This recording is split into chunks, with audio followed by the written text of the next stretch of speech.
its borders to a modern fighting force capable of winning regional conflicts. The CCP now controls the largest army and navy in the world, with a goal of having them fully integrated and modernized by 2027. The CCP is rapidly expanding its nuclear capability. They have doubled their number of warheads in 2 years. We estimated it would take them a decade to do that. We're just informed by the DOD and the CCP now has more ICBM launchers than the United States. The CCP is starting to outpace us on new battlefields as well. They have leapfrogged us on hypersonic technology. They are fielding what we are still developing. They are making advances in AI and quantum computing that we struggle to keep pace with. Finally, their rapid advances in space were one of the primary motivations for us establishing a Space Force. The CCP is not building these new and advanced military capabilities for self-defense. In recent years, the CCP has used its military to push it out its borders, to threaten our allies in the region, and to gain footholds on new continents. In violation of international law, the CCP has built new and commandeered existing islands in the South China Sea, where it has deployed stealth fighters, bombers, and missiles. It continues to intimidate and coerce Taiwan, most recently by surrounding the island with naval forces and launching endless fighter sorties across its center line. In recent years, the CCP has also established a space tracking facility in South America to monitor U.S. satellites, as well as an overseas naval base miles from our own on the strategically vital Horn of Africa. These are just a few destabilizing actions taken by the CCP.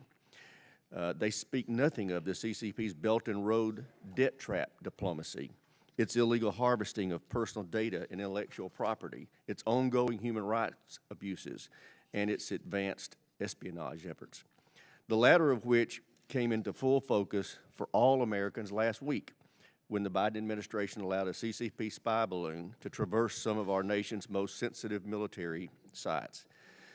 Make no mistake, that balloon was intentionally launched as a calculated show of force.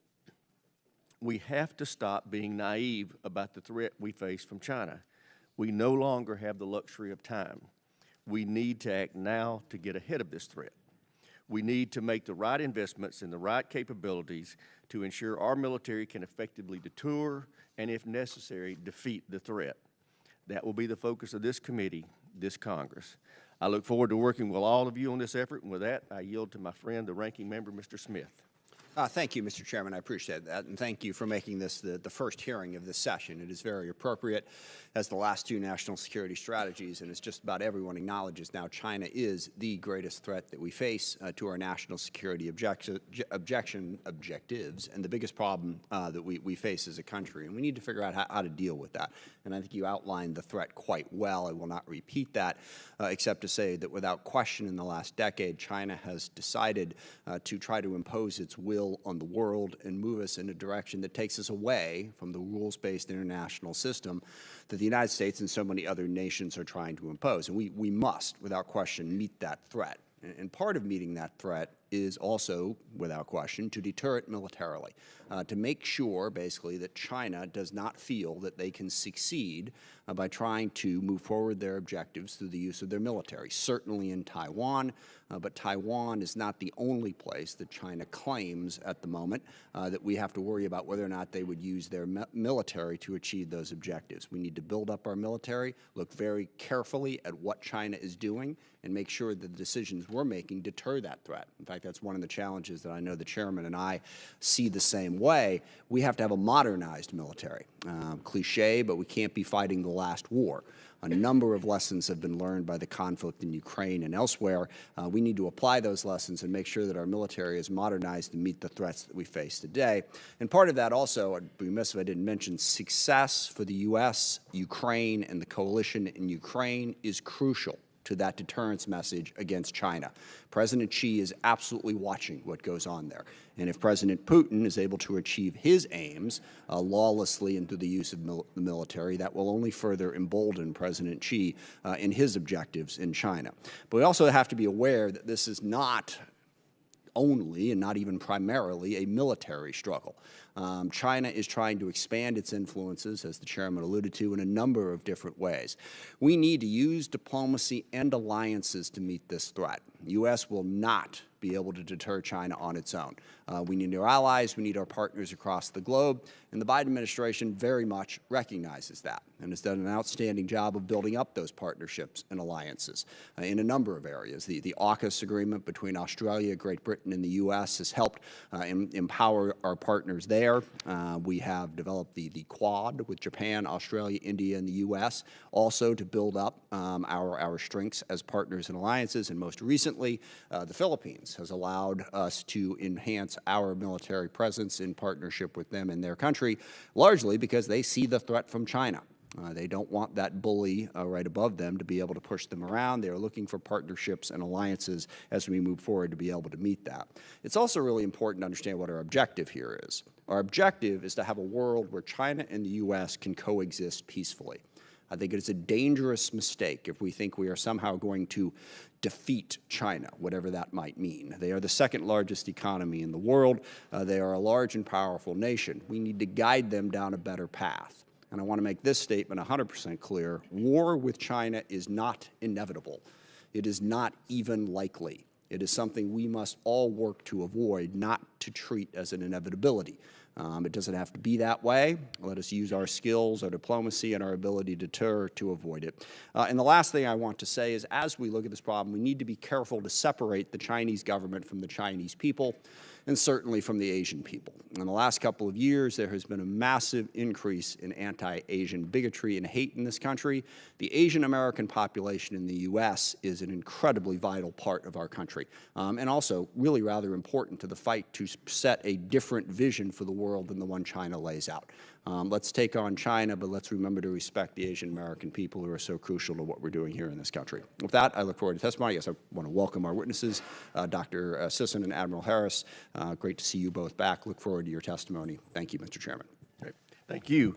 Now I'd like to take a minute to introduce our panel. First, a fellow who has had my admiration for many years is Admiral Harry Harris, former commander of the U.S. Pacific Command, now Indo-PACOM, under Presidents Obama and Trump, as well as former U.S. Ambassador to South Korea. And Dr. Melanie Sisson is a fellow with the Brookings Institute, Talbot Center for Security, Strategy, and Technology.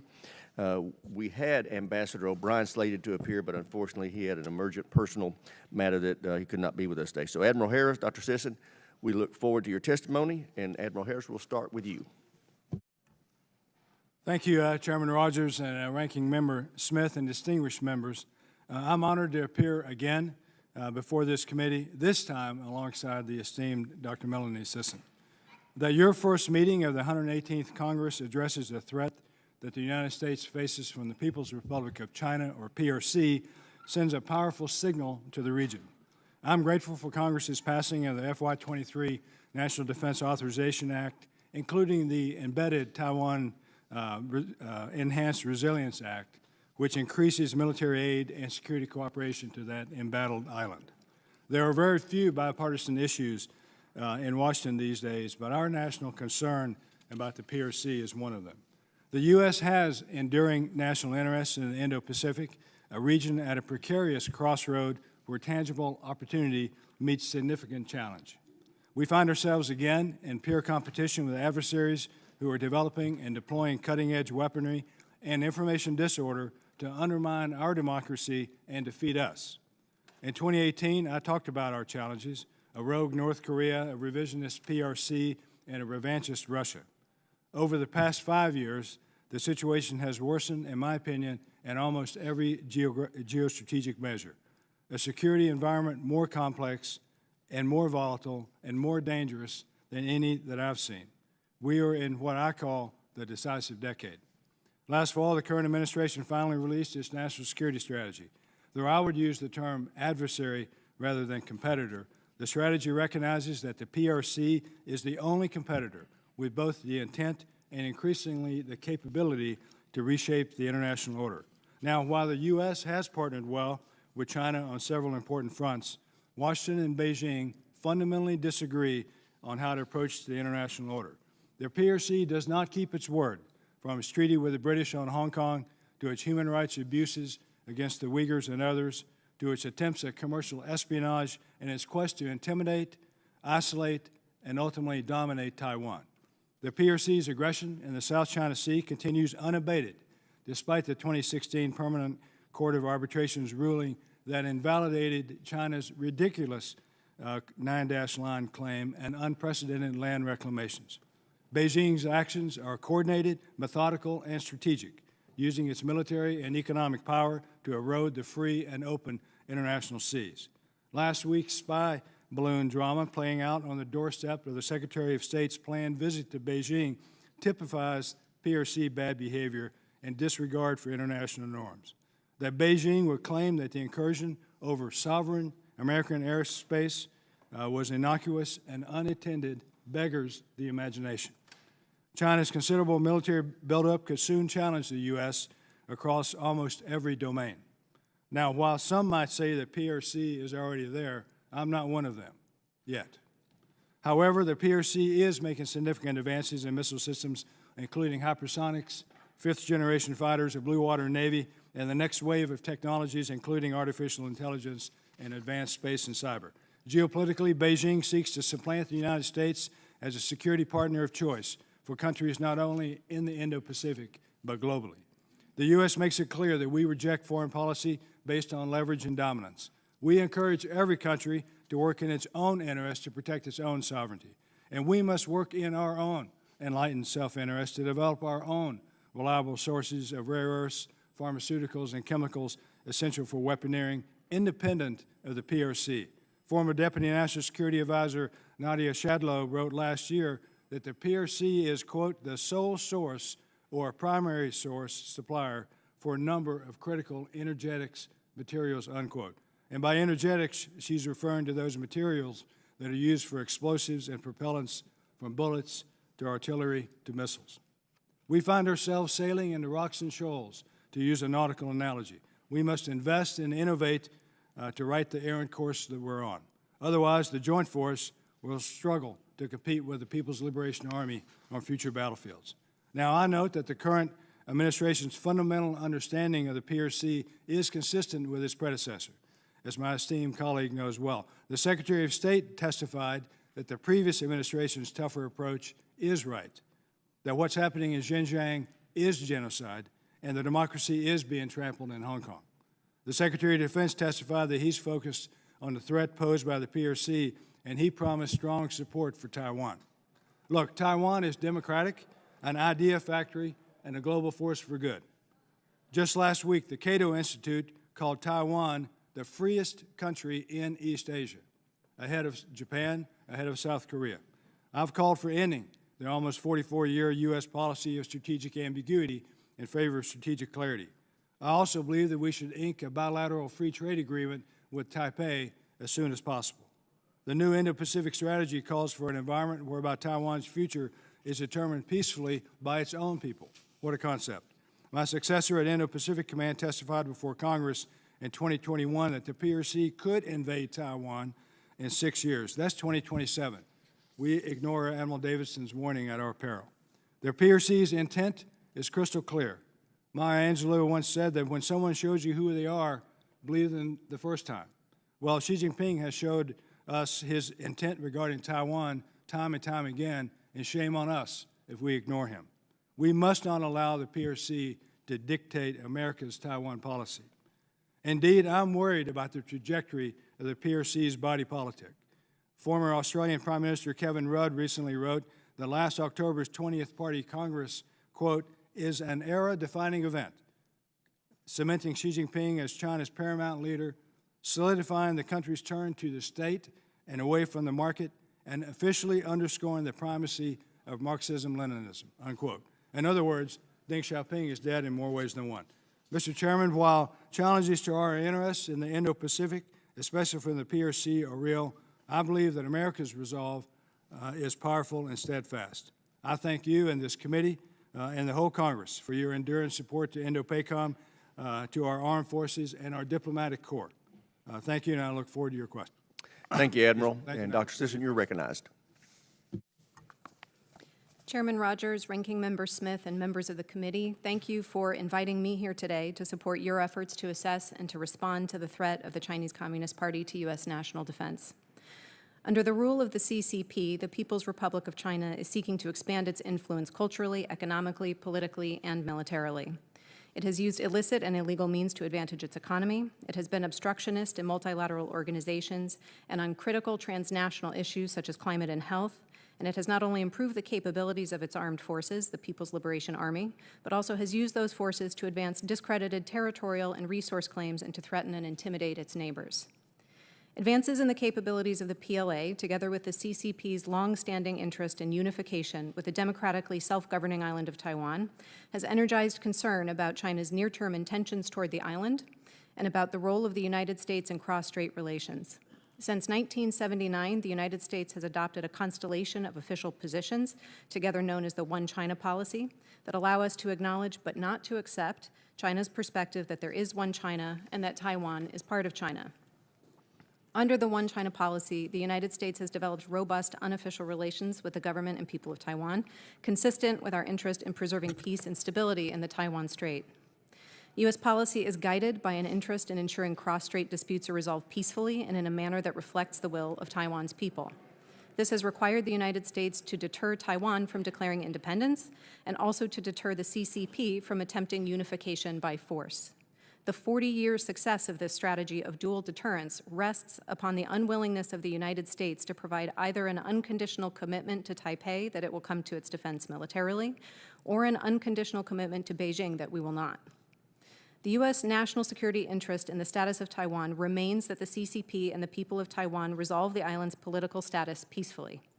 Dual deterrence therefore remains U.S. strategy, reinforced by U.S. declaratory policy, which is to oppose unilateral changes to the status quo by either side. The modernization of the PLA has changed the regional military balance, and significantly enough that the United States no longer can be confident that we would decisively defeat every type of PLA use of force in the Taiwan Strait. This fact, however, does not necessitate that the U.S. abandon the strategy of dual deterrence, and it doesn't mean that the United States should seek to reconstitute its prior degree of dominance. Posturing the U.S. military to convince the CCP that the PLA could not succeed in any and every contingency over Taiwan is infeasible in the near term and likely beyond. The PLA's advances are considerable and ongoing, geography works in its favor, and history demonstrates that it's far easier to arrive at an overconfident assessment of relative capability than it is to arrive at an accurate one. Attempting to demonstrate superiority for all contingencies would require a commitment of forces that would inhibit the United States from behaving like the global power that it is, with global interests to which its military must also attend. This posture, moreover, is not necessary for dual deterrence to extend its 40-year record of success.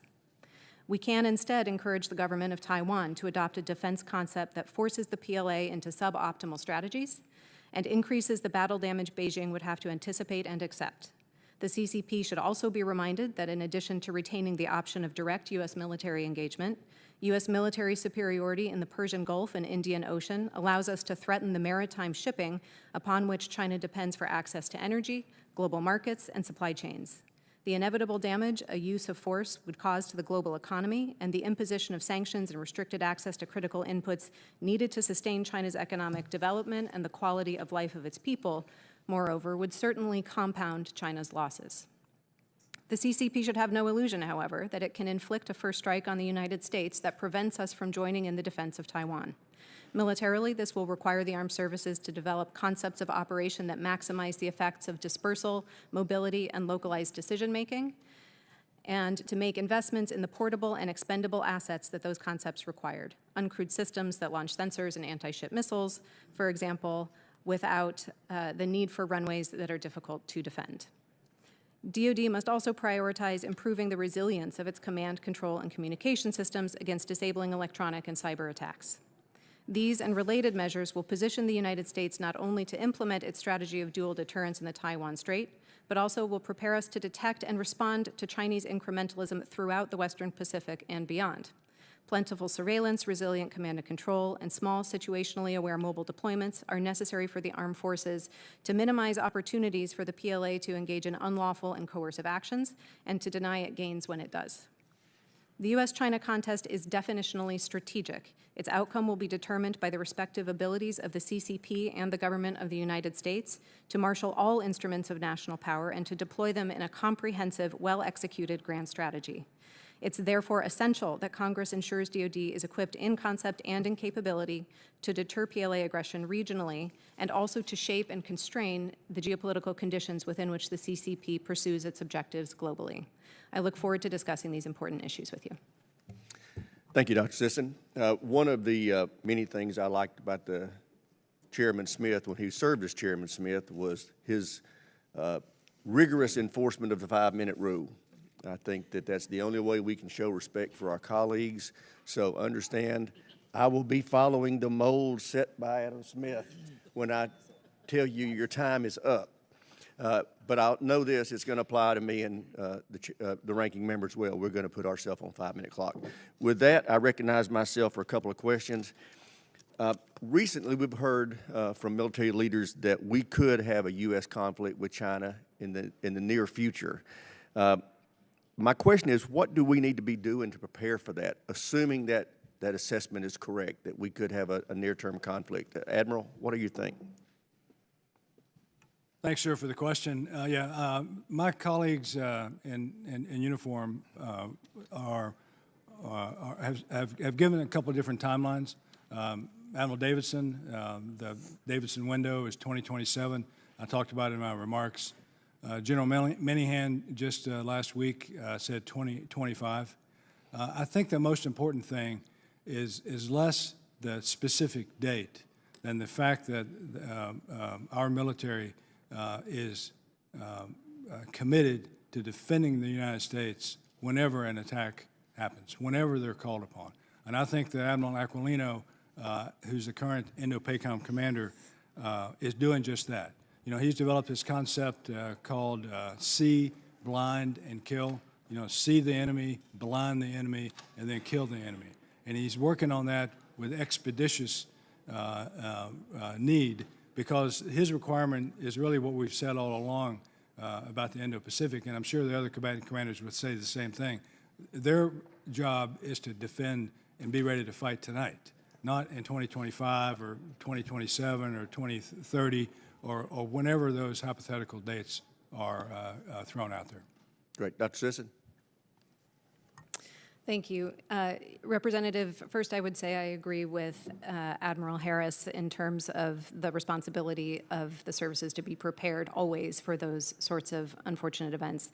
What I would say in terms of among the most important things that can be done now is to reinforce our deterrent posture. I think it's harmful for us to have repeated incidents of high-level department officials making different estimations. It suggests that we don't have a coherent view of what's happening over the strait, and that certainly is not helpful to our effort to deter the CCP. Great. I'm curious, what do y'all think we could do to improve Taiwan's defenses that could help deter China in any kind of aggressive behavior? Admiral Harris? Sure. So I was in Taiwan last week meeting with the senior leadership there. I was there for 5 days. I got a chance to travel down to Kaohsiung, Taiwan, to look at the progress they're making on their Indigenous Defense Submarine, or IDS. I believe, Mr. Chairman, that there's a lot that we are doing, but there's a lot more that we could do. For example? For example, we could sign a free trade agreement with Taiwan. That's important not only on the economic side, but also because of the example that sets for other countries who might be considering doing trade deals with Taiwan, opening up to Taiwan, but they're waiting for cover from a country like the United States. So that's one thing we could do. We could help them more, I believe, in training. You know, as they go from a 4-month draft, a 4-month conscripted force, to a 1-year conscripted force starting in 2024, they're going to need some help in training them, and 2, how to train them, because this is a new thing for them. But I do believe, based on my time in Taiwan last week, that I've come away with a belief that Taiwan is both resilient and understanding of the need for their self-defense. And this is driven a little bit by the Chinese move on Hong Kong. but most currently by Russia's move on Ukraine. Dr. Sisson, is there anything in particular you'd like to see us do to help Taiwan be more able to deter any aggressive behavior from China? I think it's absolutely the case that there can be changes made to enhance the porcupine position in the defense concept, and those are things like investments in short-range anti-air and anti-ship defenses, naval mines, and so forth. I'm sure I don't need to tell the committee those specifics.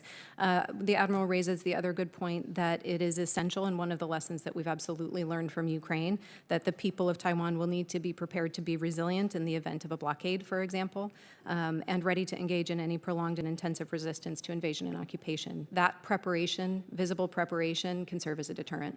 Great. Thank you very much. Chair, and I recognize the ranking member. Thank you. Building off of the chairman's comments, I think setting a specific date on it isn't really the point. At this point, I mean, China could do it right now. They have the capability. They're jockeying for a position, trying to figure out how to maximize their chances for success. We obviously need to be prepared to deter that. I do worry about the inevitability comments because these words get played up in China, and then China's like, well, the U.S. is coming for us, so we may as well go for them. I think we need to be careful about that particular language. But building off of what can be done to deter, Dr. Sisson, you mentioned the need to disperse and make our forces more mobile, and that's been a big piece of analysis of what we're doing there. I've seen the analysis. What's your assessment, both of your assessments, about how we're doing on making us less of a target initially in that way, and what do you think we need to do to get there more quickly?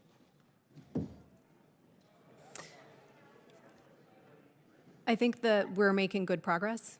Where I look for those advances starts with the concepts of operations, what it is the services understand that it is they need to be doing, followed then by the investments and the capabilities they need to implement and execute on those plans. So I think the Marine Corps is a good example of the kinds of changes that we're seeing that are moving in the right direction. And I think that that is having a positive effect, and we're starting to see that move through the department a little bit more broadly.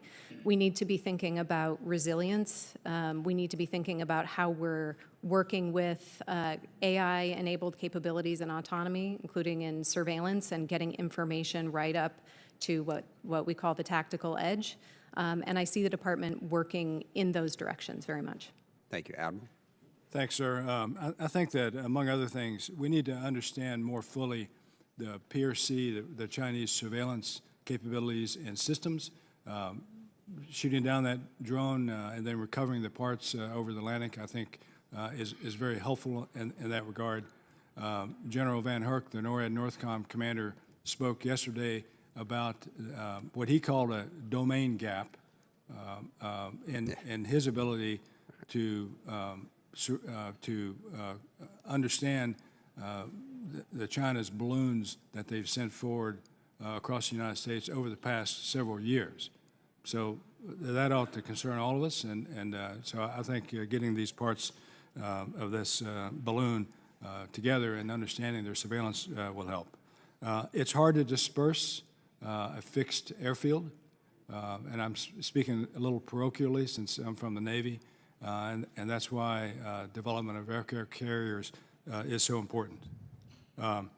I think that Dr. Sisson is spot on when she talks about Dave Berger's moves to bring the U.S. Marine Corps into the 21st century. I support what he's doing, and I'm excited by where he's going with that. So those are some of the things that we could be doing, and we are doing, to address the threat from the PRC. And what about our partners in the region? Japan, in particular, has really stepped up. I think they now recognize the threat from China, Australia to some extent as well. What role do you see our partners in the region playing in deterring China's aggression towards Taiwan and, frankly, aggression towards many of the other neighbors, as the chairman outlined? Yeah, well, I'll start. I think that the America's greatest asymmetric capability, our greatest asymmetric strength, is our alliances and partnerships, our whole network across the globe. Japan, as you mentioned, sir, they have clearly stepped up to the plate. Before the late Abe Shinzo was assassinated, he was leading that, and I'm happy and pleased to see that Foreign Minister Kishida Fumio has followed in his footsteps. They recognize that they are in a precarious position vis-a-vis China. I think South Korea is an important ally. They realize it as well, as does Australia, especially Australia. I mean, it was Peter Dutton, the former Minister of Defense down there, who said, of course we would defend Taiwan with the United States. That's a powerful statement for a country to make when you're talking about armed conflict with the PRC over Taiwan. He made that comment about 2 years ago. So I think that we cannot do it alone. We rely heavily on our allies, and that is our greatest asymmetric strength. Thank you. I'm about out of time, so I will yield back. Thank you. Chair now recognizes the gentleman from South Carolina, Mr. Wilson. Thank you, Mr. Chairman, and Dr. Sisson and Admiral, thank you very much for being here. My appreciation of the people of China is lifelong. My father served in the Flying Tigers, the 14th Air Force in Chengdu, Xi'an, and Kunming to liberate the people of China. I inherited his appreciation of the people of China with several meaningful visits by me and my family from Beijing to Shanghai to Hong Kong. Sadly, my hopes for a mutually beneficial relationship were misplaced, culminating with the spy balloon over my home community this weekend, threatening Fort Jackson and the Savannah River Nuclear Laboratory. The Biden administration is blaming the military for the delay. To me, this is duplicity. The responsibility of not acting sooner is the sole responsibility of President Biden. With that in mind, Congress, Admiral, has created the Pacific Defense Initiative, and in FY21, the National Defense Authorization Act to modernize and enhance our presence, logistics, and maintenance capabilities, exercise program, infrastructure, and security cooperation in the region. What is your view on the impact of the Pacific Deterrence Initiative? What value do you believe we have in this initiative over time? We need to be building peace through strength.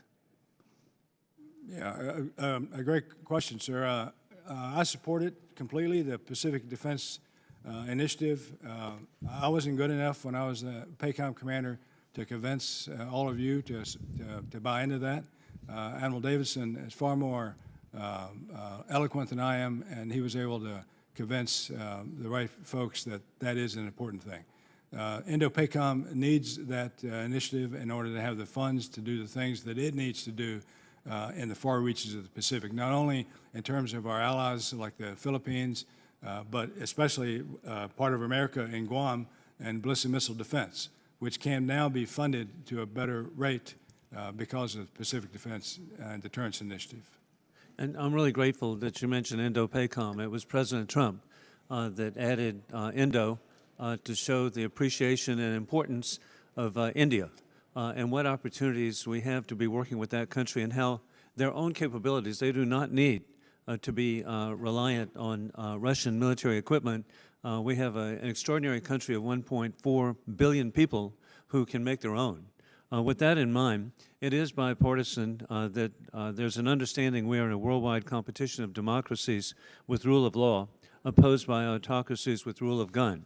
Sadly, we see war criminal Putin invade Ukraine being supported by the Chinese Communist Party, as they're also threatening Taiwan, and then as Iran threatens Israel.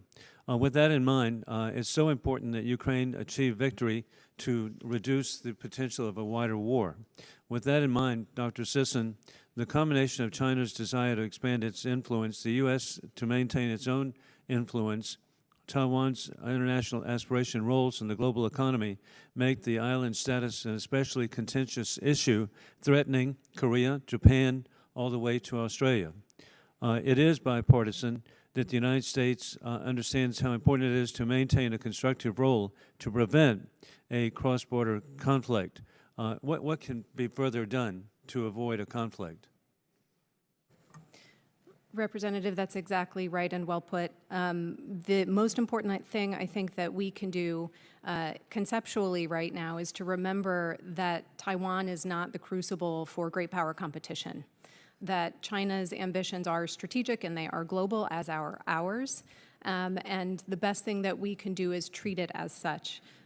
With regards to Taiwan specifically, I believe we should maintain our policy of dual deterrence, and we should do so in a manner that projects the place that we are in, which is a place where we should feel confident that we can effectively deter, and calm and cohesive with all of our allies and partners in the practice of implementing that strategy.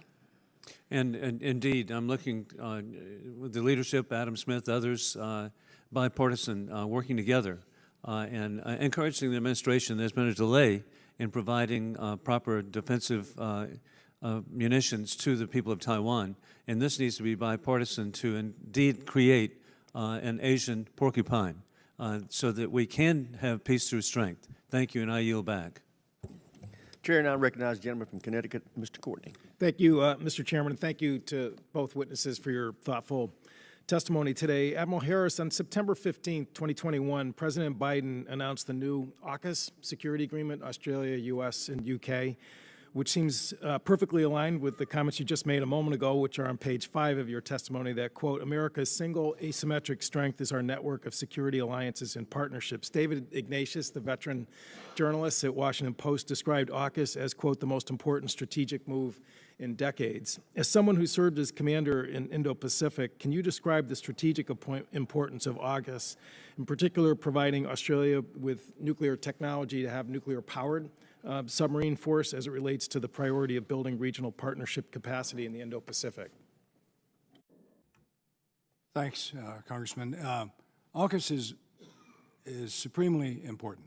I mean, we're going to share the crown jewel of America's military technology, the nuclear submarine, the nuclear reactors, with another country, and that's Australia. We have not done that with any other country except for the UK back in the late 50s and into the 60s. So here we have the two countries with that capability, the United States and the UK, and we're going to share that with Australia. It's significant, but it's only going to be significant over the long term if we follow through. So it's a decade-long process. You know, some people, the CNO, Chief of Naval Operations, has said it could be 30 years before we see an Australian nuclear submarine underway in the Indian Ocean. I've said that if we put our hearts and minds to it and our resources to it, and by ours, I mean ours, the United States, the UK's, and Australia's, we can do this faster than that. I mean, we put a man on the moon in 8 years, and we developed a COVID vaccine in 1 year. We can do this, but we're going to have to put our shoulders to the task. For Australia, which has a tremendous military, for them to have the long reach of a nuclear submarine force would be dramatic. It would help us dramatically. It would change the balance of power in the Indian Ocean, and it would make Australia a blue water navy. They are our key ally in that part of the world, and I'm all for it. I can't wait. Thank you, Admiral. And your comments about execution are very timely, because in about a month's time, the process that's been underway since the President's announcement is going to be going public and live. And one of the biggest questions that we have to solve as a Congress is to make sure that we knock down the barriers of export controls to share that nuclear technology. And that actually is going to be a task for this committee. Doctor, I don't know whether you had any comments you want to add to that. Thank you. Yeah, just briefly, I think it's important to note that anything that improves our situational awareness in the Western Pacific and ability to operate there broadly is very good for our policy overall in the region and our interests in the region. And part of the reason for that is it's a visible demonstration to the CCP of how widespread the commitment is of its regional neighbors and beyond to certain standards and expectations of behavior. And that will limit and constrain the environment in which they're able to pursue their interests in ways that are at a minimum problematic and at most illegal and dangerous. Great, thank you. And regarding the asymmetrical advantage of regional networks, again, just in the last month, we've had 2 announcements about the U.S. being able to have 4 new bases in the Philippines, as well as now some new rotational agreements with Japan. Again, Admiral, maybe you could just describe how that sort of fits into, what the discussion this morning. Sure. So the Philippines is the key. I mean, they're at the point of the spear in the South China Sea. It's hard to imagine a fight with the PRC without being able to use bases on the Philippines. Separately, we have a long-standing relationship with the Philippines, some of it troubled, and this, I believe, will go a long way toward making us a better ally of them. They are an ally of the United States, but we need to be an ally for them, and I think this will help in that regard also. Sir, just back to your previous question, I can't emphasize enough how important it is to get through this export control issue with Australia. I mean, we could have every good intention in the world, but we could be bound up by our own regulation and our own regulatory policy. So whatever can be done to relax that would be. Gentleman's time's expired. Chair now recognizes the gentleman from Colorado, Mr. Lambert. Thank you to the witnesses for appearing today and to Chairman Rogers for organizing this timely and urgent hearing on national security threats from China. Admiral Harris, and welcome to Colorado Springs when you finally get a chance to finally retire. Thanks. My top priority as chairman of the Strategic Forces Subcommittee is to accelerate our hypersonic capabilities, both offensive and defensive. Nowhere is the need for this more clear than in the Pacific. I'm extremely concerned about the anemic pace with which the department seems to be pursuing hypersonic capabilities. And I'm also troubled by the current limited plan to field these systems. Most relevant for this hearing is the Navy's plan to field offensive hypersonics on the Zumwalt destroyer, of which we only have 3. Could you discuss the strategic implications of China's hypersonic weapons for our planning and the importance you place on fielding American hypersonic capabilities as quickly as possible? And I'm going to ask you to pull the microphone just a little closer to you. Thank you. Thanks, sir. It's good to be from Colorado, I believe. So I'll be brief for my answer because the real expert is right here. But I'll just say that we're shooting behind the Peking duck on hypersonics. China is ahead of us in that regard. We need an offensive capability and we need a defensive capability. Imagine a missile that's flying so fast that you can't pick it up on radar, let alone shoot it down. And that's what we're up against. And we need to invest in that capability now in order to, again, right the errant course that we're on. Doctor? So I should also say it's good to be from Colorado. I grew up in Colorado Springs, and I come from a line of Colorado natives, in fact. So I'm happy that the Admiral is getting a taste of the good life there, too. Sir, in regards to your question, I understand the interest in hypersonics and the concern about the CCP's advances in that area. My perspective is that the priority investment in terms of technology is less, from the United States perspective, should be less on those large and very exquisite kinds of platforms and capabilities. I favor much more strongly the ability, again, to disperse and be mobile and the AI-enabled technologies that support those kinds of missions. This is not to say we shouldn't be continuing to invest in and learn from research into hypersonics and the development thereof. It's just not, to my mind, the first priority. Let me shift gears to China's breakout in nuclear forces. Former STRATCOM Commander Admiral Richard called it breathtaking, and I agree. And Chairman Rogers, you referred to this also. The number of launchers that they have is now at or higher than the amount that the U.S. has. And I think they're also watching what's happening in Ukraine, where Putin, to some degree of success, is having his threats of nuclear, the use of nuclear weapons have an effect on some of the players there.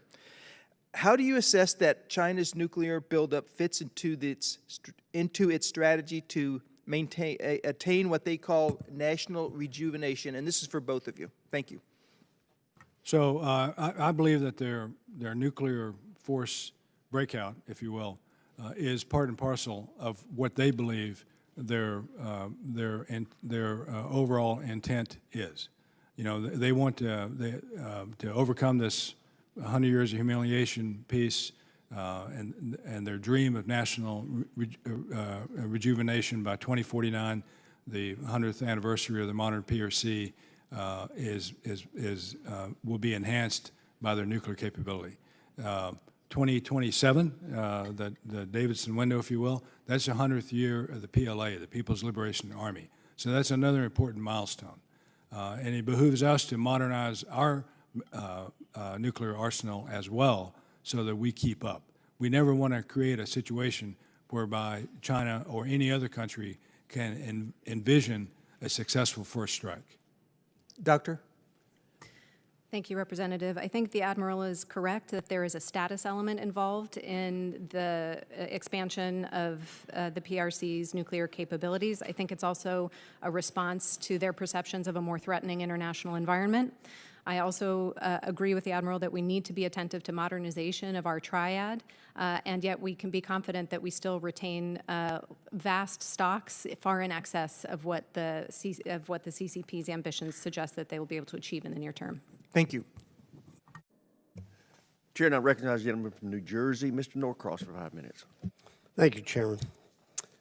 As we're witnessing the invasion of Ukraine by Russia, we hear a tremendous amount of talk about red lines on both sides.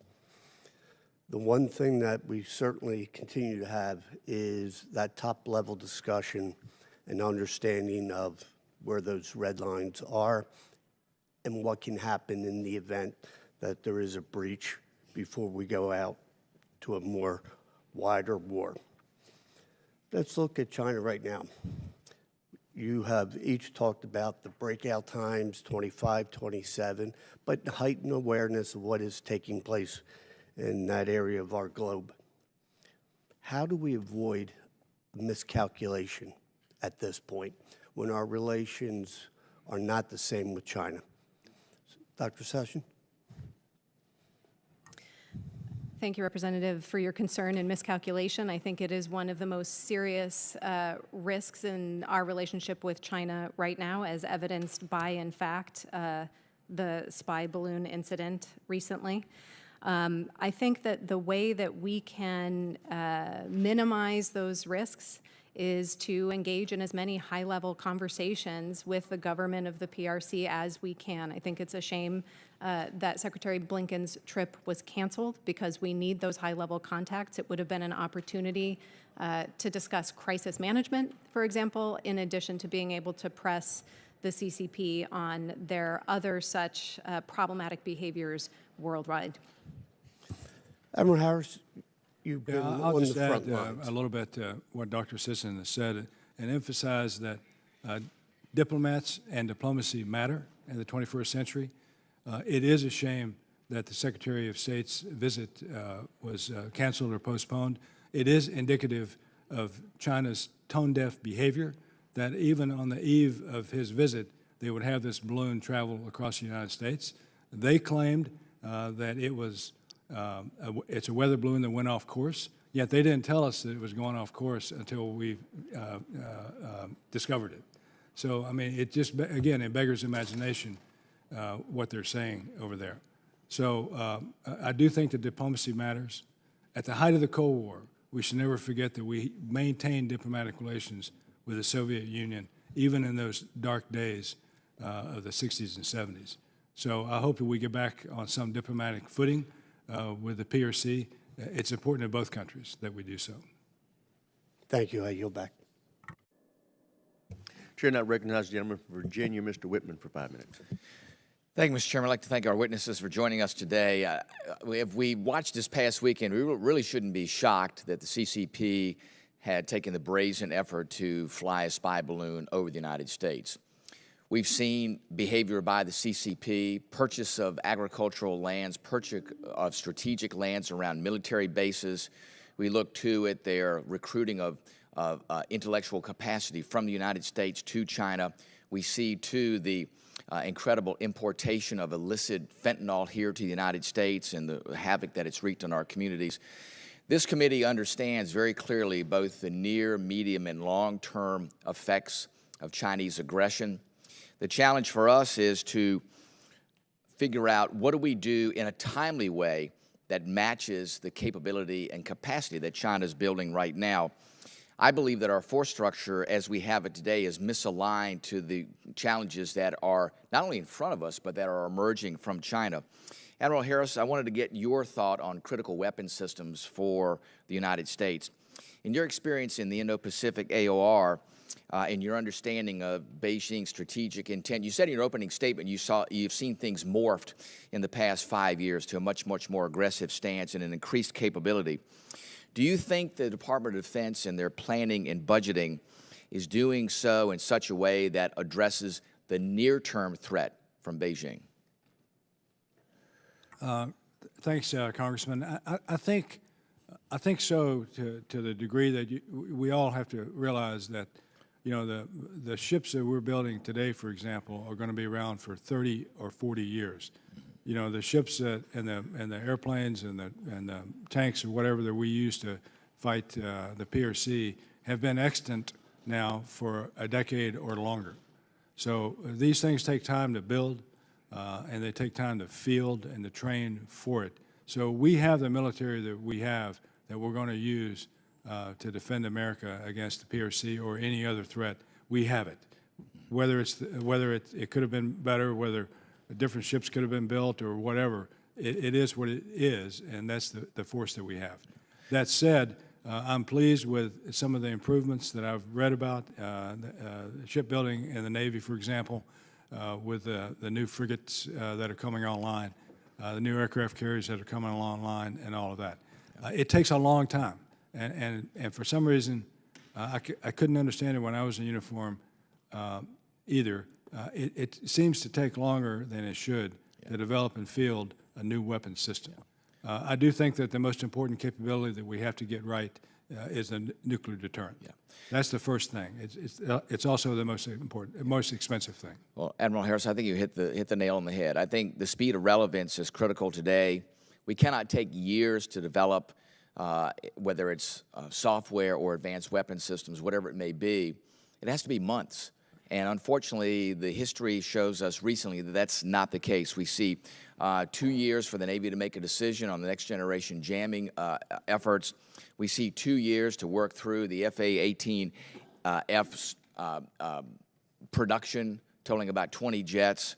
You know, those things take much too long. The TR-3 upgrade for our F-35s, again, met with General Brown today, another delay. You know, we are not in the realm of where we can survive taking years to do things. It has to be done in months. Can you give us your perspective? And you talked a little bit about it, about pacing on modernization, pacing on developing and implementing emerging technologies to counter Beijing and the things that they're doing. I said at the Reagan National Defense Forum, China starts out with a blank sheet of paper. Our process to do acquisition in the Pentagon takes an 11 by 17 sheet of paper, and you have to use a microscope to read the words on it and understand the flow chart. Well, we follow, and rightly so, you know, law, regulation, and policy.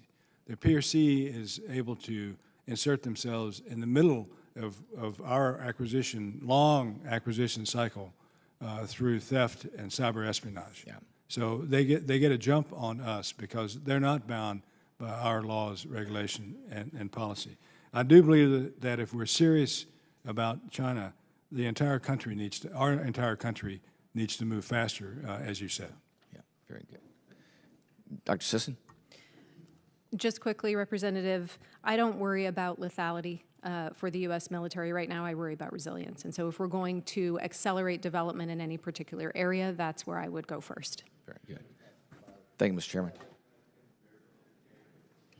Thank you. This first question is actually for both, and just a commentary, if you give it to us, in regards to our diplomatic and strategic relations with some South Pacific island nations. I led a delegation last year as chairman of Intel Special Operations, and some of the things that we heard were, number one, that a lot of our South Pacific friends did not like the fact that we use Australia as as a kind of a proxy for us.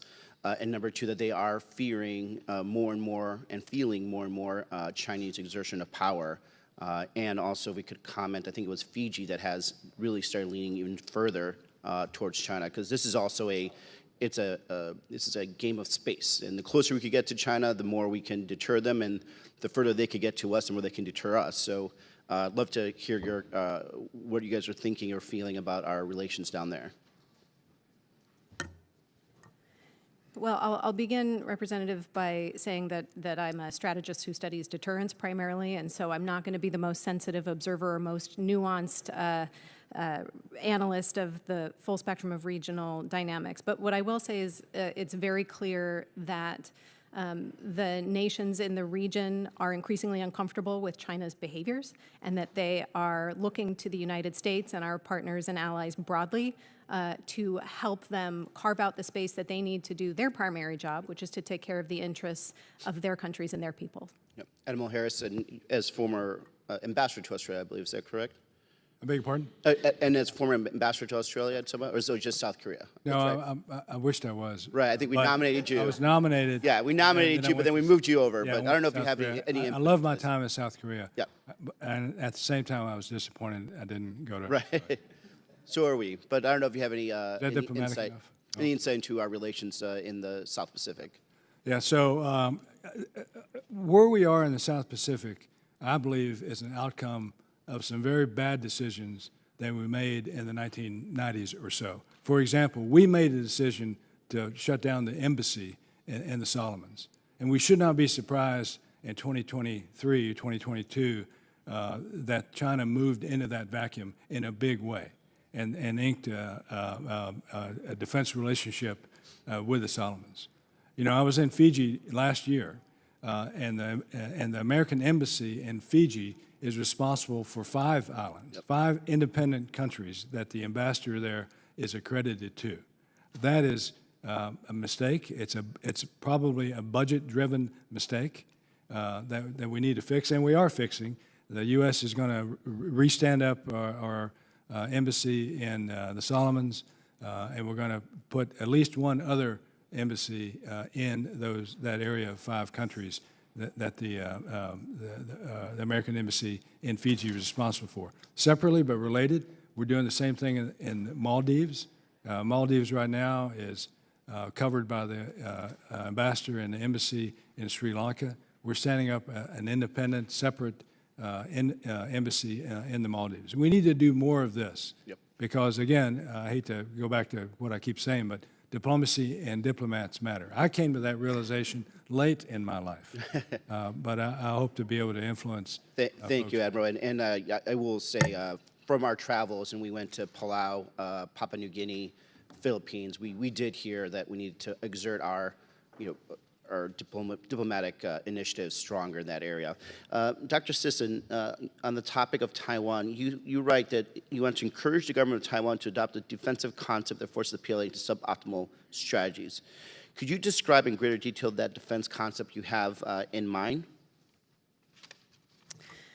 I will give you as much detail as I can, but caveat it by saying that it's a big question, and I'd be happy to engage with you and your staff afterwards on more specifics if you want. But the basics are actually not, they're not rocket surgery, right? I mean, they are things that would make it more difficult for the PLA to get its ships close to the island. There's advantages of the terrain on the island that Taiwan could certainly work with. There's long shorelines that you can take advantage of with particular kinds of munitions and fast attack ships, for example. So those are the sort of pointy edge of the immediate kinds of response. But again, the defense concept really has to have at its core the resilience of the Taiwan people, which is something that they're clearly aware of, and unfortunately and painfully even more so given the events in Ukraine. So those are the combination of the kinds of elements we'd want to see in a strategy for Taiwan's defense. Thank you. I yield back, Mr. Chair. Chairman, I recognize the gentleman from Tennessee, Dr. Desjardins. Thank you, Chairman. My question is for Admiral Harris. Sir. Admiral, all of us on this committee have faced questions from our constituents about the degree of U.S. involvement in Ukraine. Some of the individuals point out our own depleting stockpiles and the nearly $20 billion backlog in arms sales to Taiwan. Many conclude that we just don't have the present capacity to maintain the level of assistance to Ukraine that we currently are seeing while remaining ready and able to deter the Chinese threat. In your view, is this a binary choice between helping Ukraine now and preparing for Taiwan for a looming conflict with China later, or do you think we can adequately address both at the same time? Thanks, Congressman. My relatives in Tennessee, where I grew up, have asked me that same question. I believe that we can do both. We can walk and chew gum at the same time. We are hamstrung by what we can do with Taiwan by policy, not by law, not by the Constitution, but by policy, and I think we can and should do more with them. That said, Ukraine is the wolf closest to the sled, and we have to deal with Ukraine today. I believe that we are doing a lot with Ukraine, but I think there's more juice in that orange, if you will. You know, we've given them Stingers and Javelins and HIMARS and helicopters, and soon we're going to give them Vampire anti-drone systems, Patriots, and Abrams tanks, and that's what they need. If we don't help Ukraine fight Russia today, then are we going to be asked to help Moldova when Russia attacks Moldova, or Kazakhstan, or Turkmenistan, or any of the other countries that are on the periphery of the former Soviet Union? The Baltics too, but that's a different nut to crack because the Baltics are part of NATO now. So I do believe that we need to do as much as we can for Ukraine, and we have the capacity to help Taiwan at the same time. So it's not binary, but we have to overcome policy on the Taiwan front and not so much on the Ukraine front. Okay, understand that. What role does Congress have in helping alleviate these concerns? Are there certain initiatives that you would like to see us undertake to support the industrial base and the warfighter and to help get us out of the hole that we're in right now? Sure. I think the biggest thing is to pass a budget. I mean, the lack of a budget hamstrings industry and prohibits the department from doing adequate long-range planning. That's one thing. We talked before about export controls with regard to Australia. If we don't get the export controls right, then it doesn't matter how much good intent there is in getting them a nuclear submarine capability. The export controls will bite us right in the well, I won't say where it's going to bite us, but it's going to bite us right there if we don't get that right. With regard to Taiwan, I've mentioned some of the things already. A free trade agreement helps Taiwan in an economic sense probably more than it helps us. But what it does do, it creates this sense that we're willing to engage in a free trade agreement with Taiwan, and other countries might also be encouraged to pile onto that, which helps them in a big way. Okay, I want to try to get in one other question because you brought up the other countries that are threatened by Russia, and it ties into Taiwan as well. Just kind of wanted to get your opinion on your thoughts on the deterrence strategy that was adopted by the current administration in the lead up to the invasion of Ukraine. Former Prime Minister Boris Johnson was here last week, and he reminded us of one of the biggest reasons not to let Ukraine join NATO was that Putin might invade Ukraine. And we saw how that worked out. So if we're going to keep these type of things from happening in the future, Taiwan, what happened to Ukraine, what could happen to other countries if we don't stand strong right now, what's your opinion on how we can do better next time? So I've talked about it in other venues. I think this issue of strategic clarity versus strategic ambiguity is critical. And we have been well served, I'll be first to say that, by the policy of strategic ambiguity with Taiwan over the past 44 years. But I think the time for ambiguity is over. I think we have to be as clear about our intent with regard to what would happen if the PRC invades Taiwan, as the PRC is clear in its intent that it's ultimately going to seize Taiwan if need be. Gentleman's time's expired. Chair now recognizes the gentleman from Massachusetts, Mr. Moulton. Thank you very much, Mr. Chairman, and thank you very much, both of you, for joining us today. Ukraine is winning the war that Russia started by invading their country illegally, in part because we have assembled a remarkable coalition of allies, the best we've seen since World War II. We've provided them with extraordinary weapons and capabilities. And of course, the Ukrainian fighting spirit is something that the world is admiring. The problem is that all three of those factors have come to the forefront after Putin invaded. And so we have to admit that for everything that's going well in Ukraine, deterrence failed. And I certainly agree with the chairman and ranking member that we cannot let deterrence fail in the Pacific. So can you talk to me about how our preparations to be more resilient in the face of Chinese aggression are actually translating into deterrence? How are we showing China that these exquisite capabilities we are developing, often very much behind the scenes, are going to severely impact their ability to conduct a successful war? You raise the important point about preparations and also the important point about signaling and what it is that we convey and demonstrate to the CCP and how that affects their perceptions of our intentions and therefore are or are not deterred. I would start by pointing out that when we think about a strategy of deterrence, we have to begin from the presumption of failure. We have to accept that failure is likely to some greater or lesser extent, and therefore we have to design our strategies of deterrence with two things in mind. The first is, when the strategy fails, what position does it leave the United States in? And the second is, are there things that we can do to decrease the likelihood of that failure? In regard to Taiwan, the fundamentals of both of those things right now are still sound. Adding capabilities, whether behind the scenes or in full public view of the CCP, fundamentally won't change the nature of the dynamic, where it's clear that we are not giving Beijing a free pass, and we're also not giving Taipei a blank check. And so I'm not concerned that we need to demonstrate capability at this point in any greater extent than we have. What we need to do is convey cohesion. We need to convey confidence that we understand what's happening in the Strait. And we need to exude calm and confidence in the role that we have in preserving peace and stability in the Taiwan Strait. Ambassador Harris? Yeah, I'll associate myself with everything that Dr. Sisson said. I'll also add to it that the PRC is a learning machine. Xi Jinping, if nothing else, is watching and learning about what's happening in Ukraine. And I think he's got to be wondering if his army, which is trained in the Soviet model, is as bad as Russia's army appears to be. If his Navy is as weak as the Black Sea Fleet appears to be. And I'll just add, you know, if he'd have gone to my alma mater, he would have known that lesson one is don't lose your flagship. So he's got to be thinking about that.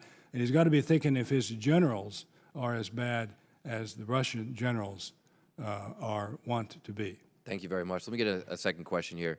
There's increasing evidence that China is facing a demographic and economic cliff in the coming years. If that is true, does it make it more or less likely that Xi Jinping does something rash and aggressive? I unfortunately don't have a great answer to that. I've been studying the behavior of my husband for 20 years. I'm the world's foremost expert, and I still get it wrong 30% of the time. I think that you're right to identify that the CCP is sensitive to conditions, that this is not an inevitability because they are aware of the environment in which they operate, the resources that are at their disposal. And so we'll have to pay close attention to all those conditions and go to the experts in the intelligence community for their assessment of how Xi is interpreting them. Yeah, I think the only answer to that question is in hindsight, because there are lots of folks that will weigh in on either side of that. So we're going to have to just prepare to fight tonight, to use something I said before. The PRC is also facing a demographic cliff. You know, just this year, they've been surpassed by India as the world's most populous country. And so that's another driver behind some people who would say that the likelihood that China will attack Taiwan is sooner rather than later. Well, there are a lot of differences between Russia and China, but it seems like there could be a frightening analogy here, or a comparison, or a parallel, rather, between Xi Jinping and Vladimir Putin. Thank you, Mr. Chairman. I yield back. Thank you, gentlemen. Chair now recognizes the gentleman from Nebraska, General Bacon, for 5 minutes. Thank you, Mr. Chairman. I can't think of a more important topic for our first hearing, so I appreciate the focus. It seems to me that deterrence in Taiwan should be one of our top national security priorities, because day one of the war, it's too late. And I hear a lot of talk from the administration. I don't know that I see the action, that's equating to the talk that we have. We have a huge backlog in weapons that I read about. It seems to me they should be getting harpoons, long-range air defense, anti-shipping mines, and so forth. So my question to both of our great panelists, and thank you for being here today, are we seeing the right sense of urgency from this administration when it comes to Taiwan?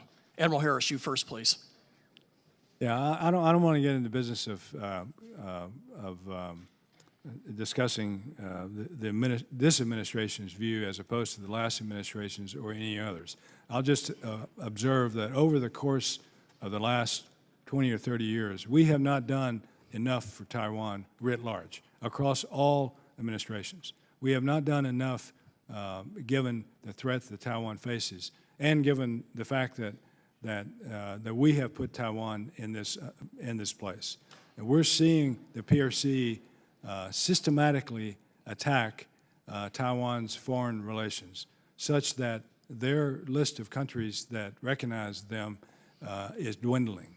Of course, we led that way in the 1970s. But I think we have the right sight picture on Taiwan now. I think we've had that now for sure from the previous administration and into this administration, as I mentioned in my remarks, Secretary Blinken and his view, and Secretary Austin and his view. There is still far more that we could do with Taiwan. And most of it is tied up not in law, where you all are behind, but in policy. And I think it's those policy things that if we could get through those, then we would be in a better place, and Taiwan would be in a much better place to defend itself. I mean, isn't that what we really want?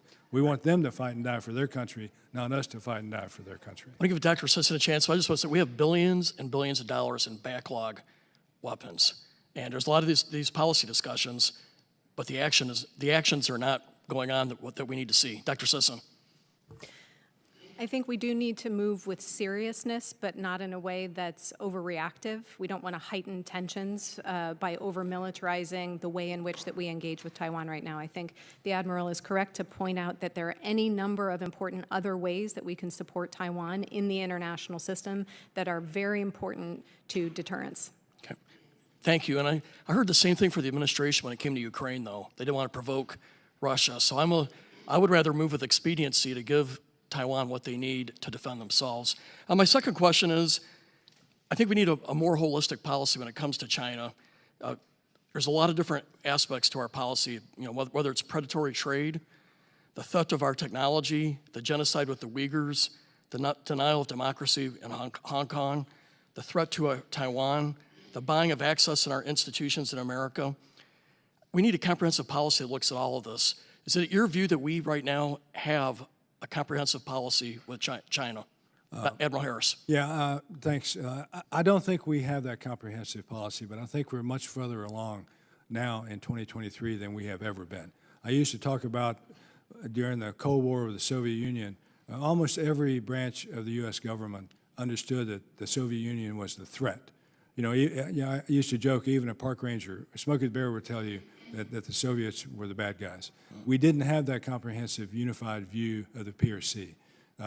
State Department looked at it as a negotiation. DOD looked at it as a military operation. Commerce looked at it as a trading partner, and Treasury looked at it as a lender. So we didn't have this unified view across the government. But I think now we're getting to that unified view, and I think the Congress has a lot to do. Has done a lot, rather, to get us in that position. Thank you, Admiral. And with the 35 seconds left, I'll turn the rest of the time to Dr. Sisson. Thank you. Yeah, I will use it briefly to wholeheartedly agree with what the Admiral has said, and point out also that in addition to the external levers and mechanisms of addressing the strategic activities of the CCP, we also are seeing much more progress looking internally and the things that we need to do domestically to position the United States to be able to use all of its sources of national power. So I think we're not all the way there, but the direction of travel is good. My thanks to you both. I yield back. Chair now recognizes the gentleman from California, Mr. Carbajal, for 5 minutes. Thank you, Mr. Chair. Dr. Sisson and Admiral Harris, last year the State Council Information Office of the People's Republic of China published a white paper entitled China Space Program, a 2021 Perspective, outlining its 5-year space strategy. The report stated the space industry is a critical element of the overall national strategy. The PRC is expanding its investment in space technology and launch capabilities. Here at home, the United States continues to stand up our Space Force and increase our investment in space-based capabilities. As we rely more on the space domain, what PRC space capabilities do you perceive as the most advanced compared to U.S. Space Forces?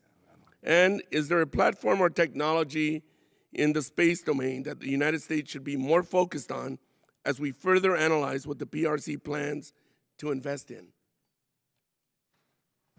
Those are all very important questions, Representative, and I can only report with sadness that I'm not actually a rocket scientist. I do know some and would be happy to follow up.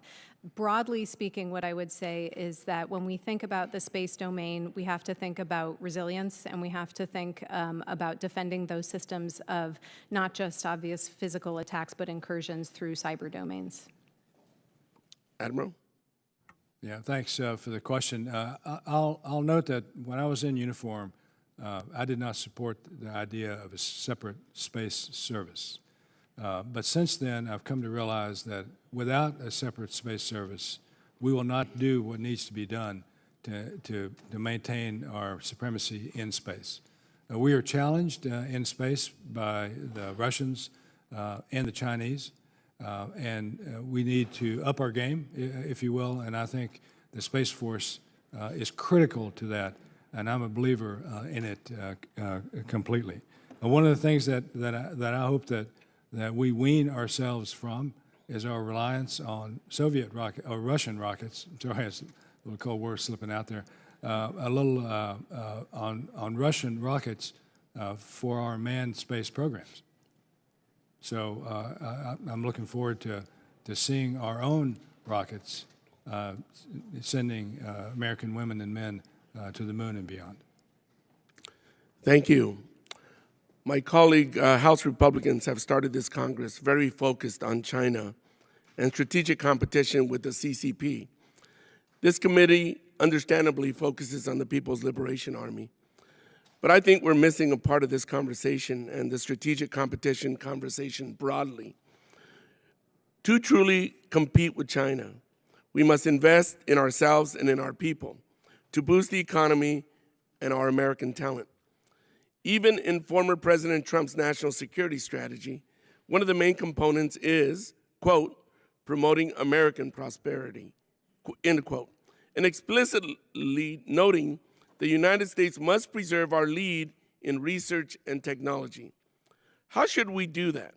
I would argue that we must invest in the American people to ensure they have access to affordable higher education and have a welcoming society that attracts foreign talent to American companies. It also requires investment in American high-tech manufacturing and ending resilience on China, like what the CHIPS and Science Act does, which only received, if I must point out, 24 votes from my colleagues on the other side of the aisle. We must invest in domestic programs to improve our strategic competition on the global stage.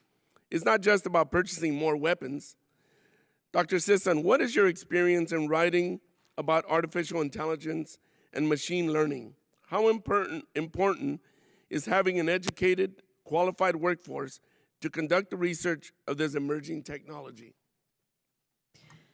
Well, none of those things can happen. We can't have emerging technology without a trained workforce invested in the mission and interested in undertaking the work.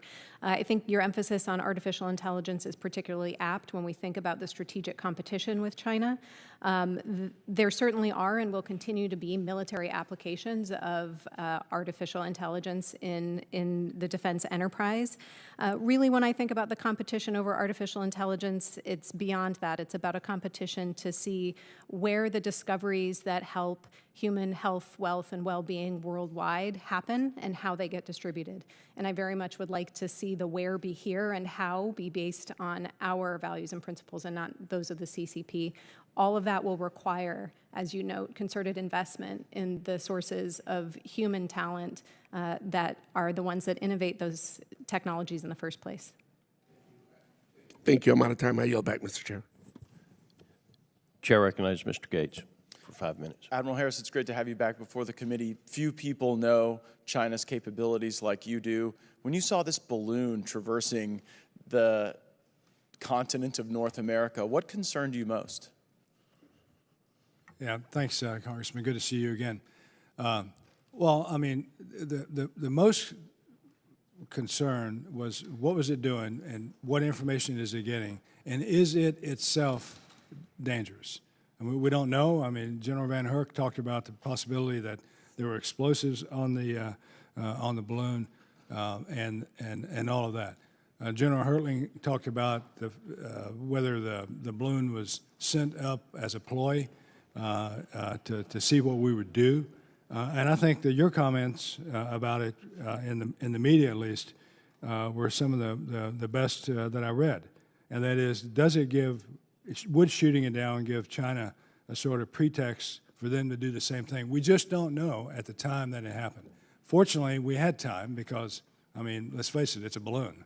So we had time to think about it, to consider it, to weigh it, and I think most importantly, perhaps not most importantly, but certainly importantly, it gave China a chance to address the issue diplomatically, which they failed to do, to no surprise.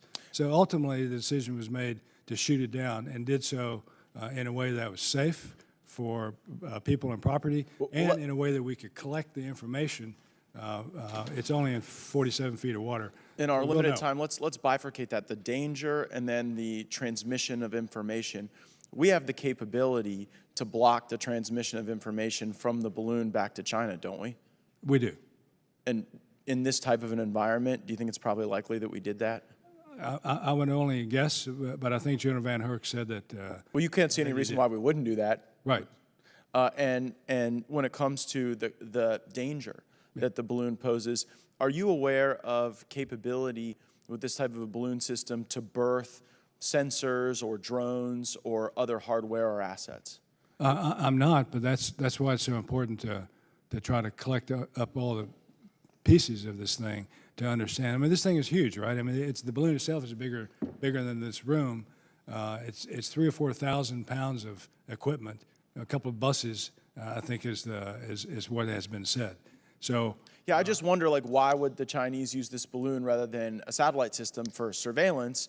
And one thing that presumably a satellite could not do would be birth other sensors or drones. And so just so that it gives Americans comfort, your testimony here is during your time in command, you never were aware of or briefed on a capability that the Chinese had to use a balloon system like that for that type of a proliferation of other hardware or assets. That's correct. And again, that's why it's so important to collect as much of the balloon pieces that we can to understand exactly what we're dealing with here. And while it could very well be also that maybe, I mean, it's just me speculating here because I'm under pressure and I'm liable to blurt out the truth. It could very well be that maybe we've overestimated the capability of Chinese satellites in low Earth orbit. Well, and you've shared with me that we have the capability to block any transmission of information from the balloon. And while you weren't in the Situation Room while this decision was being made, as you join us today, you can't assess a circumstance in which we would have ever allowed information to be transmitted I would back. think. And it sort of begs the question, was this a big psyop? Yeah. Was this an effort by China to see how we would react to something like this that might not have had, the danger that we spoke of because you were not aware of that capability, and then also didn't have an intelligence collection function, and so to others it may have been an effort to try to see how we would react, how we wouldn't react, and then to try to use that to inform their decision making. In my limited time I have left with you, Admiral, in the broadest sense, if we had $100 billion to dedicate to the China scenario, In which domain would that be the smartest investment? It would not be in counter balloon warfare. I think I would agree. Would it be space? Would it be I think cyber, it would be electronic cyber. warfare? I think it would be cyber and space. If you And wanna what equate. dividends, if we made a $100 billion investment in cyber, what could the American people expect regarding the enhancement to their safety? I think we could be assured then that we wouldn't have intrusions, intentional or otherwise, from any number of actors, including Chinese. Well, assured of no intrusions from the Chinese sounds to me like a lot better than sending $100 billion to Ukraine, but that'll be something like we'll assess as a team. Yes, sir. Thank you so much. Yield back. Chair recognizes Mr. Keating. Thank you, Mr. Chairman. Russia's illegal war with Ukraine has had enormous worldwide ramifications. In the shorter term, there's been some economic benefit to China in that regard, given their relationship.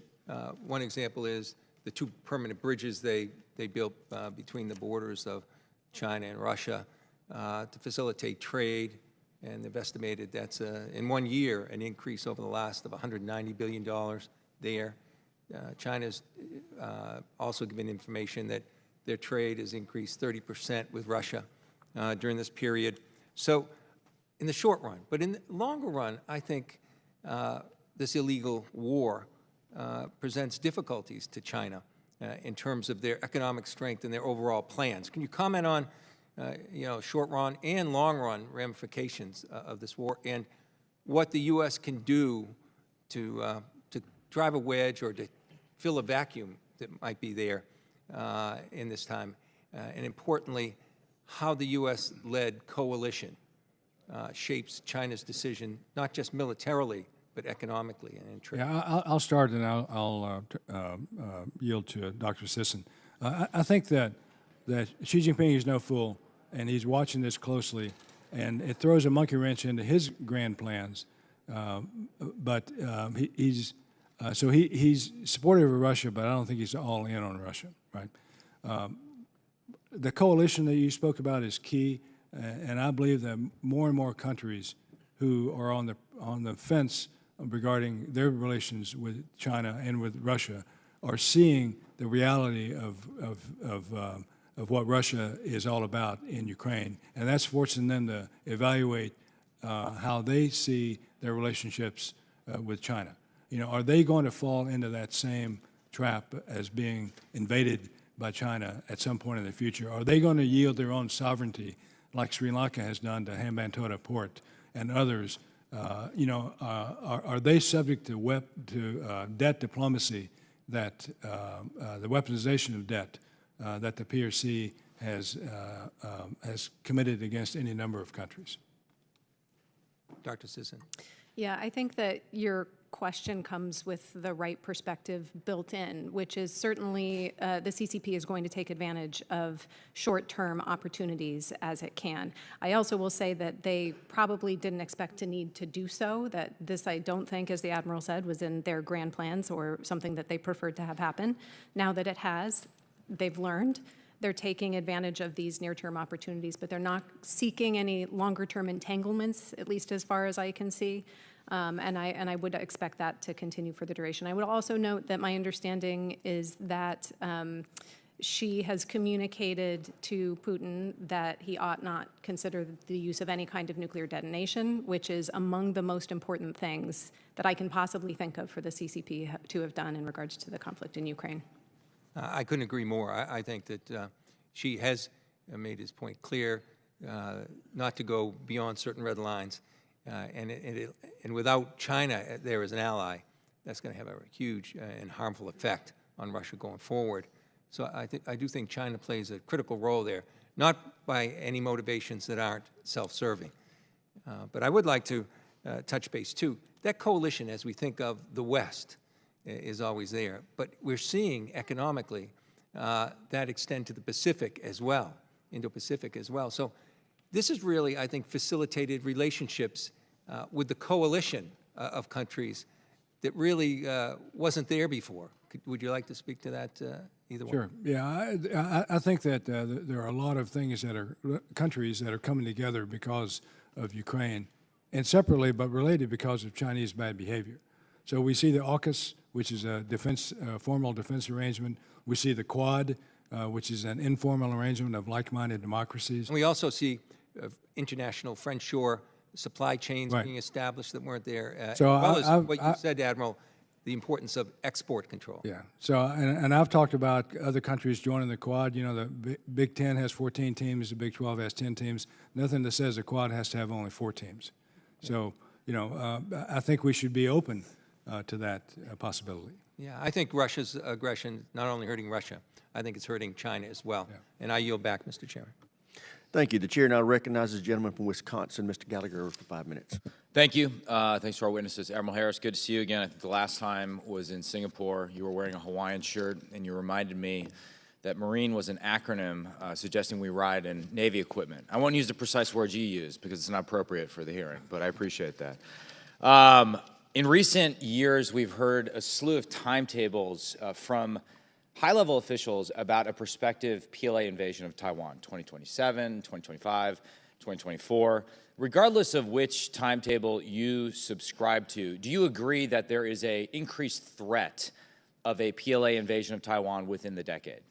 Yes, and what I used to say when I was in uniform was the decade of danger is the 2020s, but I wouldn't nail down a specific year.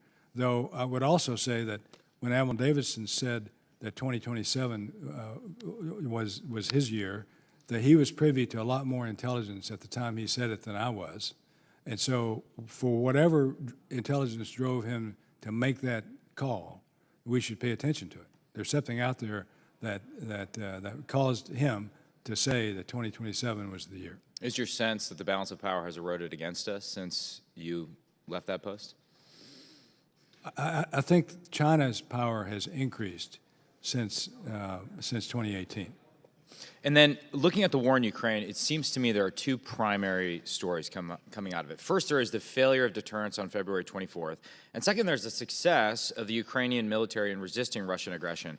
What lessons, if any, for Taiwan do you take from both of those? The initial failure of deterrence and then subsequently our security cooperation training and equipping missions with the Ukrainians before and during the war? So we got it wrong with Ukraine in terms of intelligence, because we thought that the Ukraine, at least what I read, I mean, you know, how would I know, but we thought that Ukraine would fall.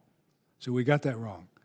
We got it wrong with Afghanistan, and we estimated intelligence-wise that the Afghan National Army would last longer and that the Taliban could not possibly take over the country in the short amount of time that it did. So we got that wrong. So I'm worried about our ability to do strategic intelligence. I think tactical intelligence were unrivaled. But strategic intelligence, if we get it wrong with Ukraine, if we get it wrong with Afghanistan, then are we going to get it wrong about Taiwan and other countries?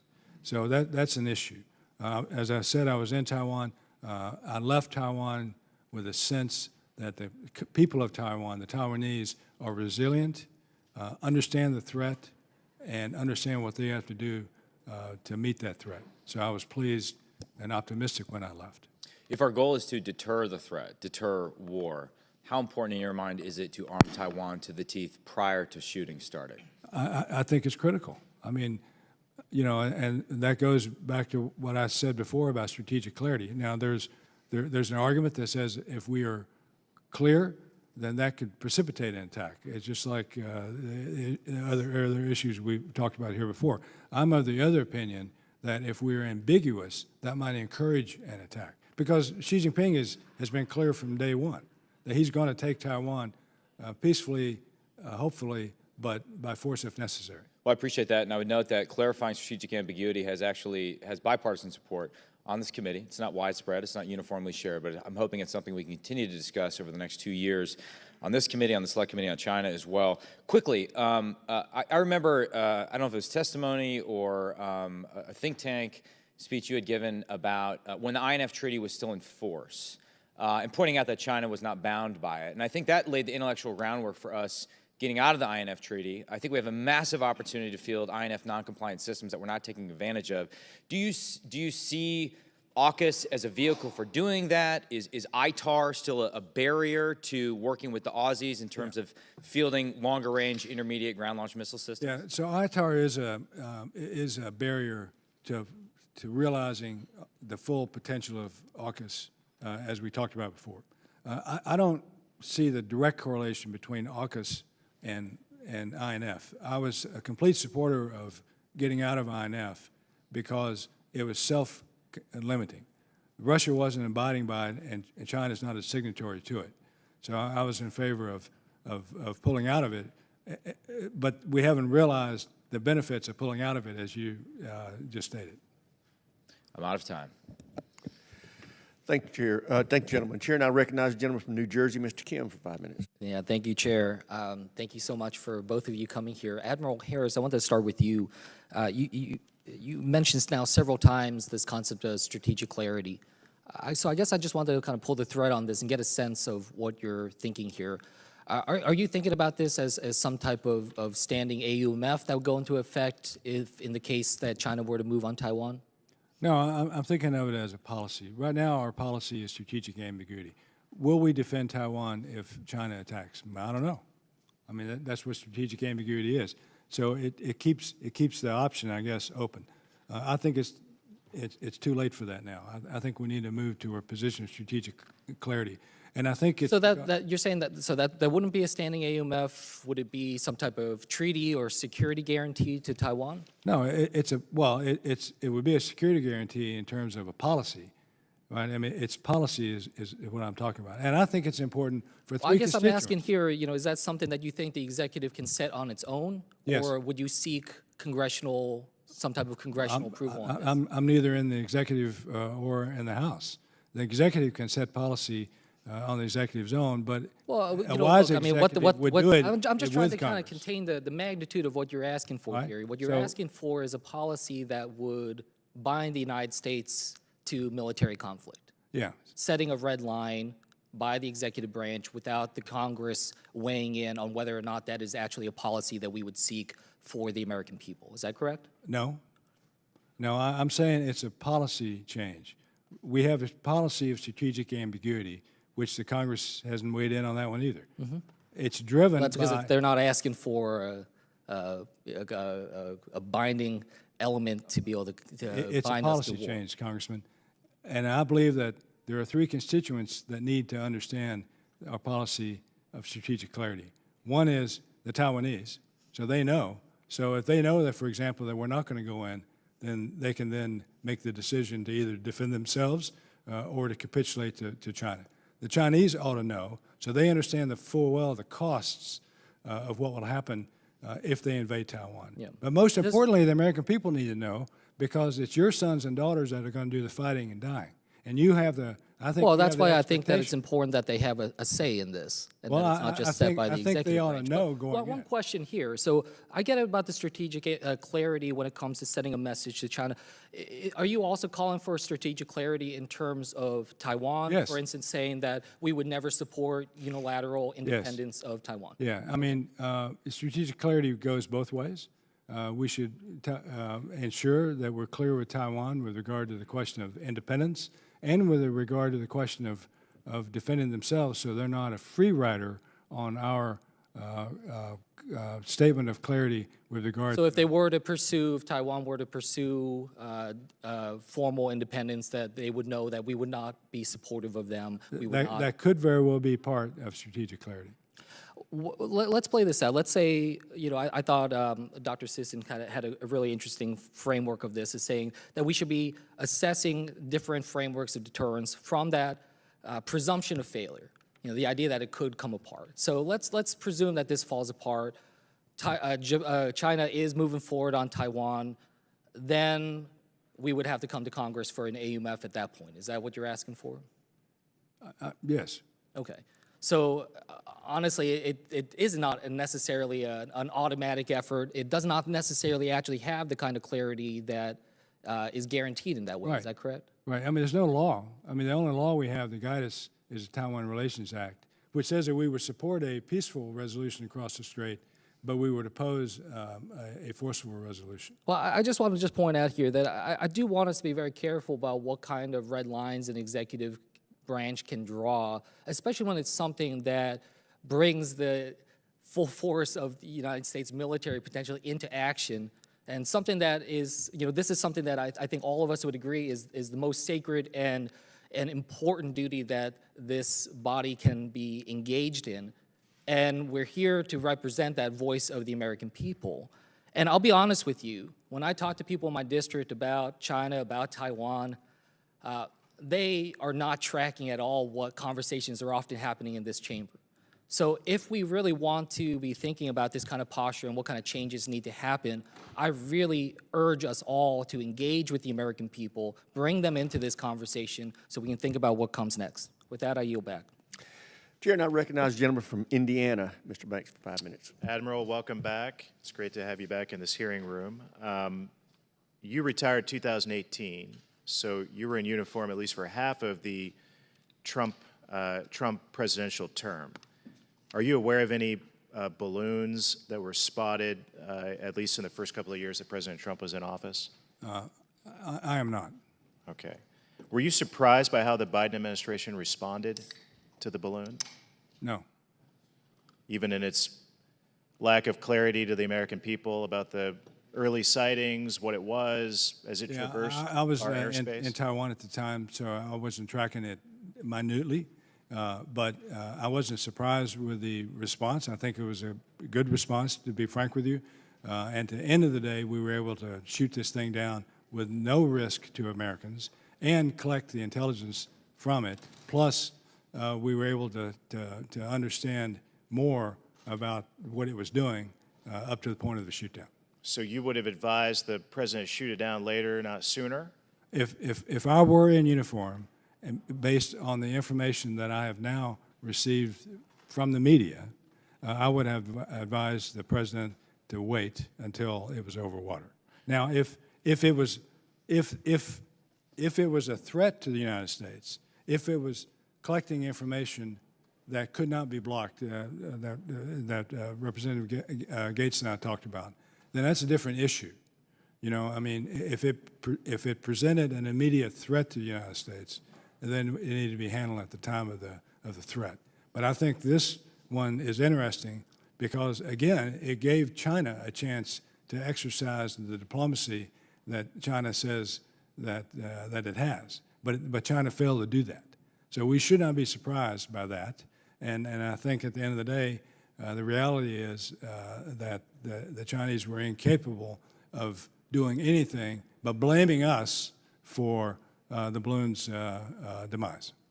The Pentagon seemed to go out of its way to publicly inform the American people that 3 balloons were spotted while President Trump was in office. Were you surprised by the sort of the political nature of the spokesman of the Pentagon telling us that, well, this happened under President Trump, so no big deal? No, I don't think he said no big deal, and he also said that there was another one in the Biden administration. So I'm not surprised by it. I didn't know about it.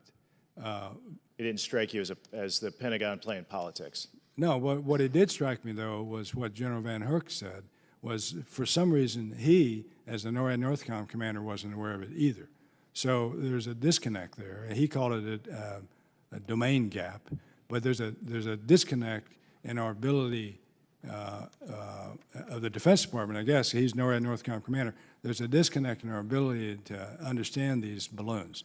Henceforth, even more so, the need to collect the balloon and then see the parts of it. Concerning nonetheless. Concerning, for sure. Yeah. Fentanyl is now the leading cause of death of Americans my age. Almost all of it is manufactured in China and pushed over our southern border with the help of the Mexican drug cartels. What can we do about it? One, I think we need to pressurize China more and ensure that the world understands that China is behind the fentanyl crisis, not only in America but elsewhere. And then there's the enforcement piece at the point of entry into the United States, which is the Mexico and the cartels and all of that. But we should never give China a pass on the fact that they are behind the manufacture of this scourge across America. Do you believe it's a strategy on the part of the Chinese Communist Party to kill Americans? And, no, I've never thought of it in that way. I just never have. It doesn't strike you, though, as curious that our biggest adversary is responsible for almost all of the fentanyl that comes in, flows into I think this it's country, killing concerning, off, for sure. and is obviously a national security issue. It is a national security issue. Yeah. Thank you. I yield back. All right. Chair now recognizes the gentlelady from Michigan, Ms. Lotkin, for 5 minutes. Thank you, and thank you, Mr. Chairman. As I was walking down to this hearing, I got news of an active shooter in one of my high schools. I had a school shooting in my district almost exactly a year ago. Luckily, it was a false alarm, but I find it ironic that in a conversation where we're going to be talking about protecting the homeland, this idea that we're not addressing school shootings in a real way in this body is, at this point, insane. But I will leave that. Admiral Harris, it's good to see you again. The balloon, I think, certainly got people's attention in the homeland. People who don't think about national security very often were, I think, fascinated by this balloon coming across our country, and particularly given that it covered a lot of our country. We don't know if it was for surveillance, it was testing our reaction, if it was a mistake, but certainly in the wake of the Chinese government attempting to reset the relationship, it's hard to not interpret it as something that was pretty assertive. So can you give us very quickly we've speculated about what it was meant, but if you were in uniform watching this happen, how would you advise the president on what to do as a signal, not shooting it down, we've talked about that, but as a signal of what the Chinese were trying to develop in the relationship? Yeah, I think it's and good to see you again too, by the way. Yeah, the behavior of the Chinese here is the real issue. It's, to me, as a former military guy and a poor diplomat, it's less the when we shot it down than the fact that the Chinese sent this thing across the United States on the eve of the Secretary of State's visit to China. I mean, that is just a huge issue. Yeah. And it's not when we shot it down, it's China's fault. And this stuff that the Chinese Foreign Ministry is putting out, it was an errant weather balloon. I mean, they must make some pretty crappy balloons, because there's an errant weather balloon over Colombia, South America right now also. Yeah. Must have come from the same batch. But right? You agree that, again, on the eve of this summit, that it's a pretty aggressive move for them to send this balloon, whether it got off course or not, and the way that they didn't notify us, right? If it was a simple mistake, you notify other countries when you have something floating over their airspace. So it's hard to interpret that as anything other than a pretty assertive move. I have no beef with the Chinese people, but it is certainly hard to miss the sort of aggressiveness on this. Also on the homeland, I think a way that people have really understood the threat lately is on supply chain issues. And I come from a district, we have 2 auto plants that have been on again, off again for the past 18 months because we can't get a 14-cent microchip. Our economic security is connected to China, whether we like it or not. Representative Gallagher and I led a task force on defense supply chains to kind of pick up the rug and see what creepy crawlies were under there in terms of dependencies on China by our military, which of course would be beyond ironic. In your time, were you at all focused, or do you have any known dependencies on China that concern you for our military? For sure, and I was more focused on it after I retired. I was asked to give a speech at Purdue on energetics, which is the technical term for the stuff that goes boom and bullets and weapons and rockets, missiles. And the majority of the components of energetics comes from China or is controlled by the Chinese supply chain. Yeah, in fact, that's shocking. Yeah, that one we heard about as well in our supply chain task force, and at one point 90% of the stuff that goes boom in our weapons is sourced to China, and no one is missing the irony that, God forbid, we ever had to go to war, that they would control the supply. I think the Defense Department has tried valiantly to wean us off that, but that is a concern. And then last, Dr. Sisson, it's great to see you. I think, again, sometimes Taiwan and the struggle over Taiwan or the debate feels very far away. Can you very briefly explain particularly what the Taiwan Straits means to the American public? If traffic through the Straits was slowed or stopped, what does that mean for every person in this room and in my district? Absolutely. And first, let me say good thoughts and wishes to everyone in Michigan, and particularly in the high school. You know, when you were asking about dependence, the word that came to my mind was ocean. The fact that how much transits through the Taiwan Strait and the dependence of effectively every part of our economy on shipping, that alone is a frightening amount of dependence. So if there's a contingency over the Taiwan Strait, I think the global economy basically comes to a screeching halt. Gentlelady's time's expired. The chair now recognizes another Michigander, General Bergman, for 5 minutes. Thank you, Mr. Chairman, and welcome to you both. I guess I'm going to have to work. This is the first hearing here, and I'm going to have to work around Mr. Strong's head right in front of me to see you. So just don't move, Mr. Strong, and I won't have to move my firing position again. Mr. Chairman, the CCP has spent time, money, and resources greatly expanding their capabilities for espionage. We all saw last week, as we've talked about here, unendingly, the spy balloon carrying thousands of pounds of equipment made its way across the United States. This was not an anomaly. For years, the CCP has tried to infiltrate every facet of American life, including our telecommunications infrastructure. Mr. Chairman, I'd like to enter for the record a letter from the Competitive Carriers Association and other trade associations on the necessity of full funding to rip and replace untrustworthy equipment from our networks. Without objection, so ordered. Admiral Harris and Dr. Sisson, glad you're here. Broadband internet access is vital to ensuring the United States continues to grow technologically, economically, and I would suggest to you, especially educationally.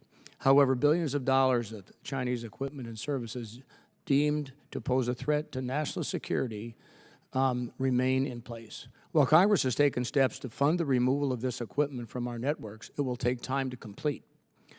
To the panel, that would be you all, how much of a risk does Chinese-made telecommunications technology embedded in our internet infrastructure pose to our national security?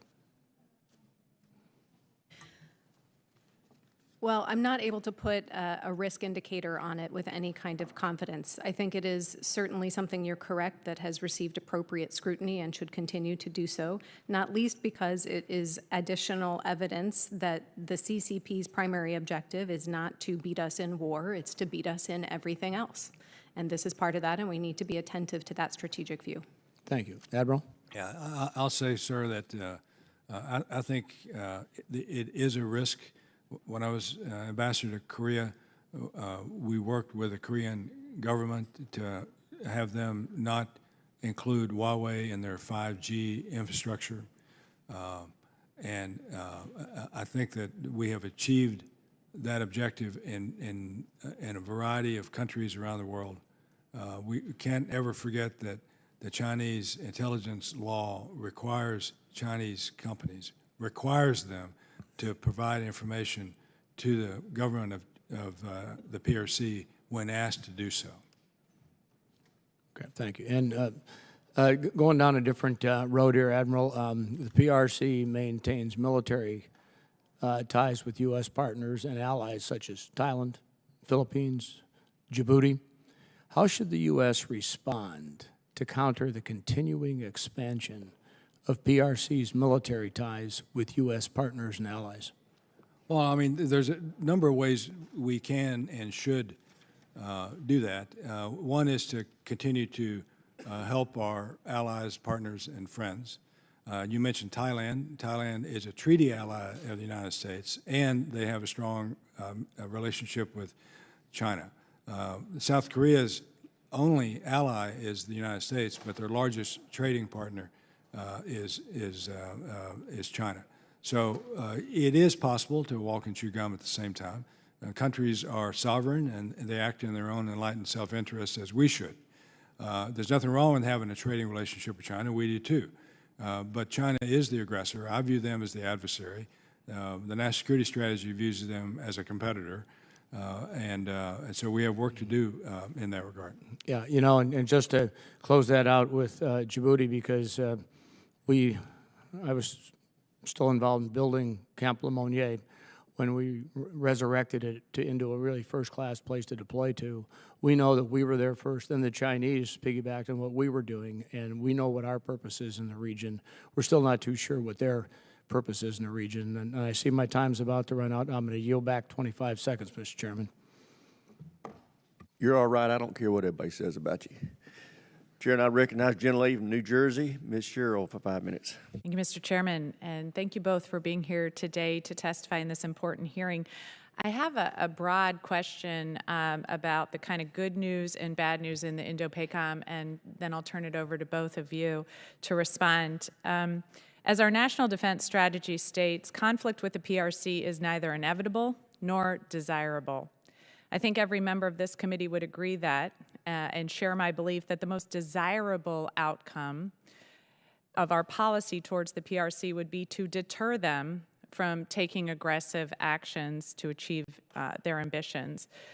But innovation and modernization are not the only tools we have. It's clear one of our main advantages is our alliances and security partnerships, and that's clear from the PRC's transparent efforts to undermine those partnerships and to use its influence and strength to coerce neighbors in the region.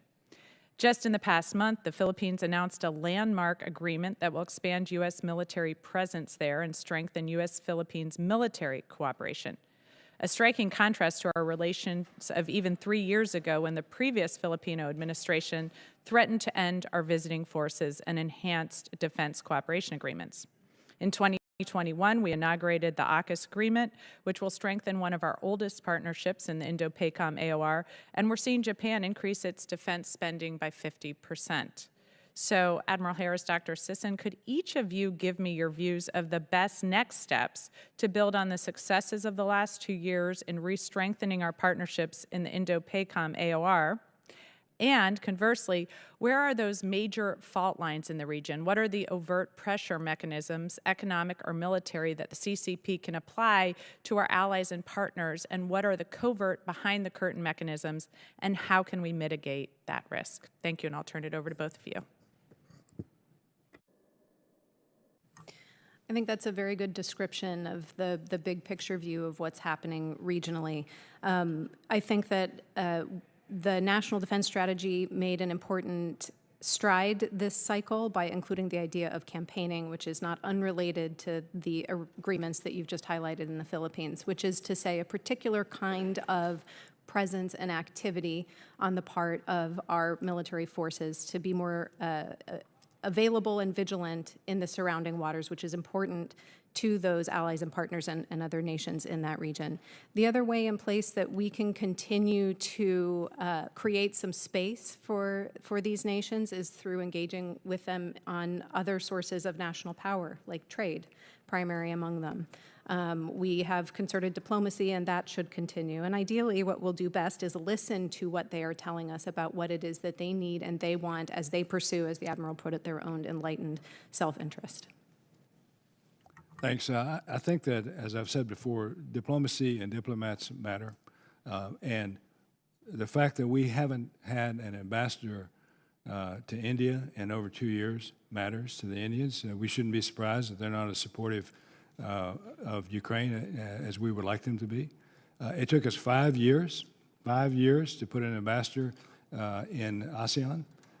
Do we think that the Southeast Asian countries didn't notice that? It took us 5 years to get an ambassador to Singapore and all the good things that Singapore does for us and for the joint force. And China fills those vacuums. It took 18 months to get an ambassador to replace me. Philip Goldberg is fabulous. I mean, the Koreans certainly traded up, but they shouldn't have had to wait for 18 months to get one. Right? It took 18 months to get Carolyn Kennedy down to Australia. 18 months to get an ambassador to Australia. And that's on us, the United States. And some people say it's It's a manifestation of the divided political landscape in Washington. But I've said that you can't criticize the United States Senate if the White House doesn't nominate people in a timely fashion. Now, we're further along now than we've been. We're over 2 years in, but still there are holes out there that need to be filled, must be filled. It took us 3 years to get an ambassador to Ukraine, and thank goodness that we had an ambassador in Russia, John Sullivan, that he agreed to stay over into this administration. He had to leave because his wife died. I'm so sorry about that. And so right now Russia is gapped.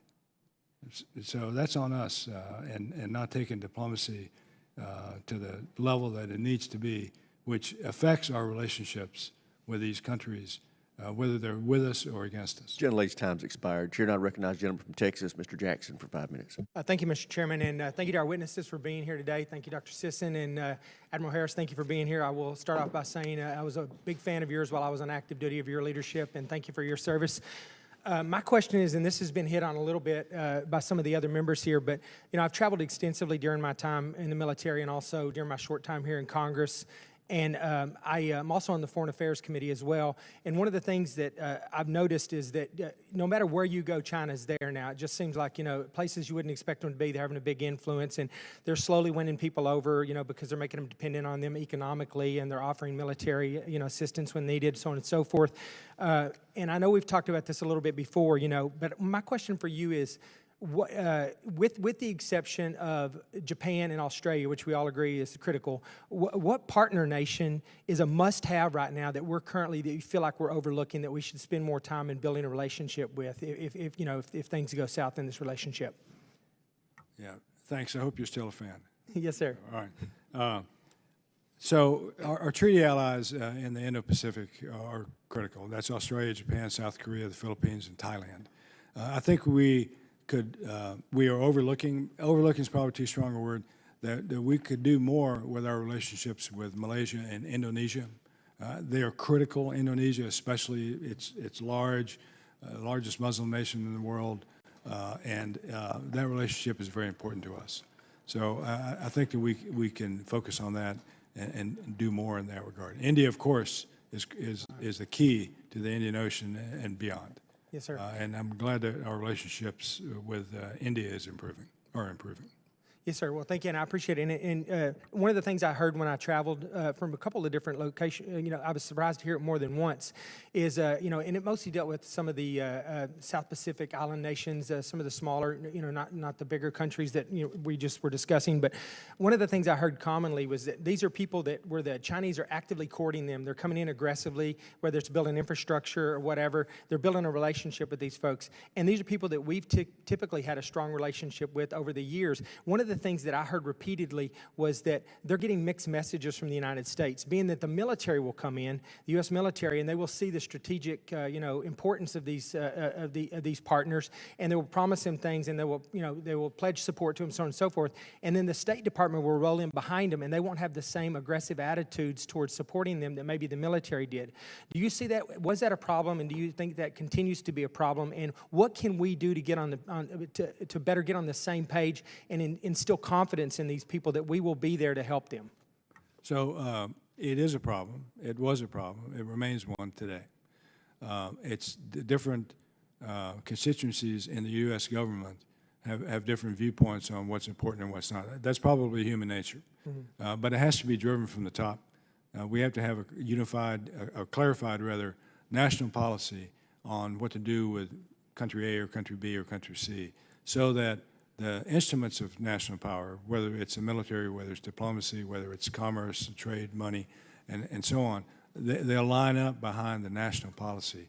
And that's the only way forward, in my view. Yes, sir. Thank you. My last question is, I was also surprised to hear this when I was there, but I was wondering, when you were PACOM commander, and were there conversations, because I know there are conversations now about NATO and what's NATO's role in all of this, if China moves on Taiwan. Were there conversations going on back then, and was it significant, and should we be having more conversations about that? I think we should. China is a global issue, not an Indo-Pacific, solely an Indo-Pacific issue. And I'm probably going to travel to Italy this summer to speak to the NATO Defense College about some of these issues. We're negotiating that right now. Thank you, sir. I appreciate that. That's all the questions I have, sir. I'll yield my time back. Thank the gentleman. Chair now recognizes the gentleman, Mr. Ryan, for 5 minutes. Good morning, both, and thank you for being here. I guess it's afternoon now. Good afternoon.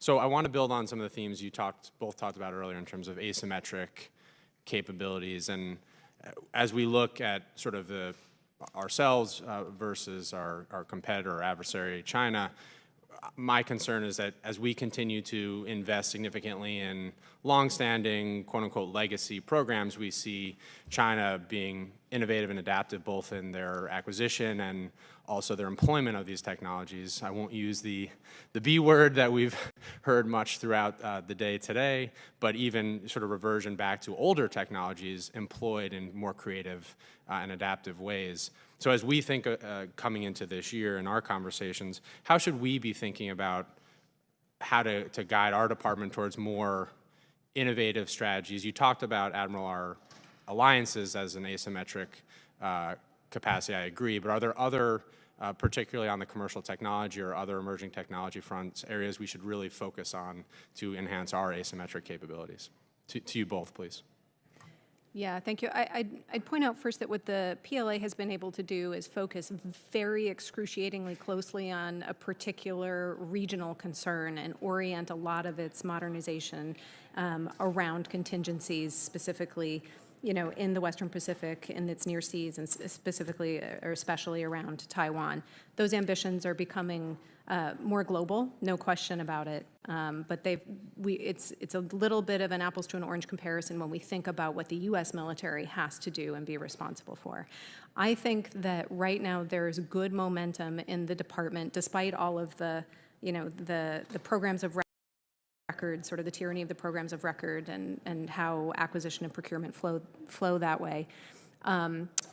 In terms of working on data and information and the tools that we need to work with it effectively. So Deputy Secretary of Defense Hicks, I think, has been giving a lot of attention to the way the department is thinking about and organizing around data and artificial intelligence-enabled technologies, both for the business of the Department of Defense, but also for the mission of the Department of Defense operationally. And I think that is absolutely to be encouraged by Congress with, you know, appropriate levels of oversight, interest, and investment.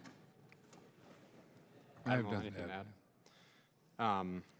The second theme that I've heard over and over and would appreciate both your additional thoughts on is resiliency.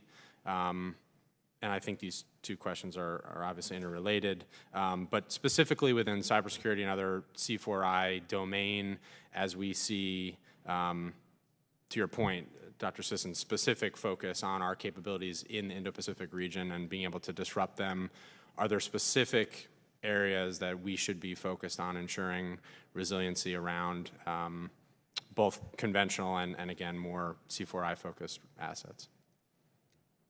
So we absolutely need to worry about resilience conventionally in all of our systems because, again, our deterrent posture depends on the PLA not thinking it can have a blinding sort of knockout strike that keeps us out of a conflict should policymakers choose to engage in it.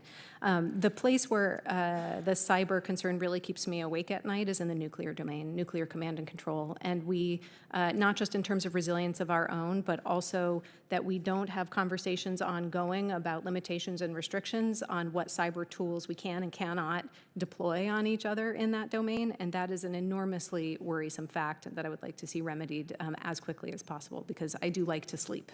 So. I have a 1- and 3-year-old, so I don't sleep at all. But Admiral Harris, anything to add there? Yeah, I'll just agree with what Dr. Sisson said and highlight that the need to invest fully into our nuclear deterrent capability, the new nuclear deterrent capability. Again, thank you both, and yield back the balance of my time. Thank you, gentlemen. Chair now recognizes the gentleman from Florida, Mr. Jimenez, for 5 minutes. Thank you, Mr. Chairman. The Soviet Union and now Russia, they had like a first-class military, but it was a third-class economic power. And they pose a significant threat to us. China, on the other hand, is a first-class economic power with ambitions to become a first-class military.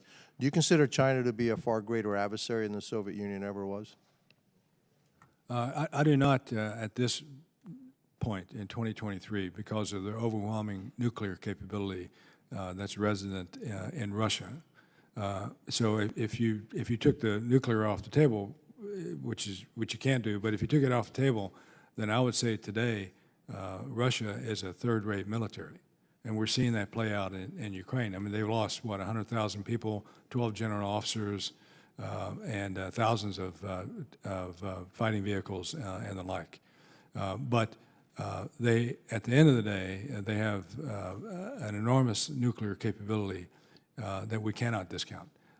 China doesn't have that capability today, but they're building to that. And we know by the end of this decade they'll have that capability.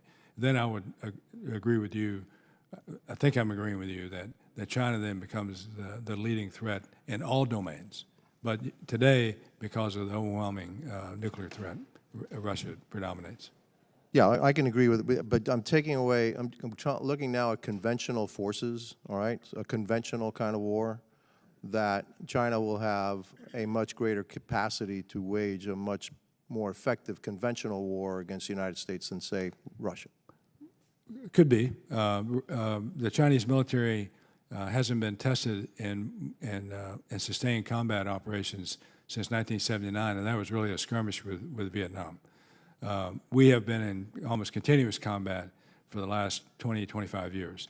The Russians have been in combat also in Chechnya and Afghanistan and the like. So there is a tested military, and they're getting a severe test now in Ukraine. So jury's still out on how good the Chinese military really is. And I think they don't know how good they are either. Dr. Susan? I think there's obviously no question that China can build stuff. So if it's a question about do they have industrial capacity and can they build a lot of ships and so forth, we know that the answer is yes today and will continue to be so into the future. The comparison with the Soviet Union, I think, is different to the extent that it's not just a matter, as you well know, of the industrial capacity and what the militaries can have. It's also force employment and what they can do. There's a trend towards overconfidence, as it turns out, especially in autocratic forms of government, about how those two things add up. The other part I would highlight is that at this moment, we also have an opportunity to work on the CCP's intent and the way that they behave in the world that we didn't have as much of an option with when in the bad old days with the Soviet Union. We still have an awful lot of agency in the relationship between the United States and China, and that's where, when I look at the ways and places it could go wrong and turn China into the single most powerful adversary that the country has ever had, that's where I start to worry. Right now, they're a pacing challenge. I agree with the DOD's assessment, and we should do things to keep it that way. Yeah, well, I think it's emerging though, and I can see in the future that they could be a much more serious adversary. One final question: energy. Could energy be a weakness for China? For sure, but I think energy can be a weakness for us also. Okay, that's great, because my follow-up question is, we have the capacity to be energy independent, obviously, but we also have the capacity to be energy dominant. So could we use energy as a way to try to keep them at bay? I think we can, in the sense that they're going to get their energy either overland from Russia primarily, or through sea lanes. So we can dominate in the sea lanes to prevent them from getting the resources they need. But they also have a way to pressurize us, not on energy in the fuel sense, but in rare earths and other commodities that we depend on them, really, for the things that we need for our own society, let alone our weapons. My final I know my time is up. My final thought is that may be self-imposed on us, by us. For sure. Okay. Gentleman's time's expired. Chair now recognizes the gentleman from North Carolina, Mr. Jackson, for 5 minutes. Thank you. And Mr. Chair, if I may say, it's nice to meet you. It's a pleasure to serve with you. I haven't had a chance to meet you yet. This has been incredibly informative. I've taken several pages of notes. Would like to ask you both a question with respect to hypersonic weapons. I'm going to give you my assumption, and I would like you to tell me how I am wrong. My assumption is that were China to gain full capability or significant capability with respect to hypersonic weapons, that would have a strategic level impact on us were we not to match it with defensive capability, and that specifically it would impact our Navy's operational range of movement. That's my very basic assumption. Am I wrong about that? You're not wrong that hypersonics could limit the scope of movement of the Navy, just as the current missile and rocket forces of the PLA can limit the movements of the Navy. Can I follow up with you? Let's talk about the difference between the current missile capability, the level of deterrent that the difference between the conventional missiles that exist and the hypersonic missiles that exist. My assumption has been that the hypersonic missiles pose a game-changing level impact to the operational range of our Navy. Am I wrong? Is this an incremental difference between the existing missiles and hypersonic, or is this really an exponential difference? From what I've seen, and I am not a hypersonics expert, again, I'm a strategist who studies deterrence, I have not seen anything that suggests to me that it would make a transformative difference in our ability to operate. So the evidence is still probably early. The investigations are ongoing, data is still being collected and gathered, and work is ongoing. So I will reserve final judgment, but from what I have seen so far, I don't see it as a transformation. Well, I guess we're going to have to figure that one out, because there are some people who are presenting this as a transformational risk. I don't know. You have so much more expertise on this than I do, but it does sort of stand to reason that weapons that can beat any radar and beat any existing defense mechanism would pose a new and significant threat to our carrier groups. What I would say to that is that there are a lot cheaper ways to overcome those kinds of defenses right now. And so the fact of what becomes strategic is the ability to actually defeat them. Hypersonics doing it slightly faster than the traditional mechanisms at a much higher cost is what doesn't strike me as being especially transformative. So what you're saying is there's worse news than hypersonics, that there are other easier, cheaper weapons that could have game-changing impact. And that has long been the case. So that part isn't the new part. The new part is that hypersonics have entered into that conversation. Okay. If we knew that an invasion was 3 years out, what are the first two things that we would do? Admiral, if you would. Well, if we knew that it was 3 years out, then we could probably relax some of the operational tempo of the forward deployed units. But we don't know that, and we have to assume that they might attack tonight. And so we have to be ready to fight tonight, as INDOPACOM says. If we knew it was going to be 3 years out, then we could invest now in some of the weapon systems that we might actually realize in 3 years. But we don't know that, and so we find ourselves with weapon systems with longer lead times and maybe a misapplication of investment because we don't know. Doctor? Well, if we knew it was 3 years out, what I would suggest is that our leaders get on a phone and start talking right away to see if we can move them off of that 3-year estimate. You know, I think, as the Admiral has pointed out, the job of the military is to be prepared to fight tonight if needed. And that wouldn't change between now and 3 years from now. I still think that the United States has the most capable and combat-credible force in the world. If we couldn't find a negotiated solution to on a 3-year time horizon, then, you know, we'd be in bad shape for more than one reason, and we'd have to figure out the best fight we could put forward. Thank you very much. Gentleman's time has expired. Chair now recognizes the gentlelady from South Carolina, Ms. Mace, for 5 minutes. Thank you, Chairman Rogers and Ranking Member Smith, Admiral Harris, Dr. Sisson. Thank you for being here today.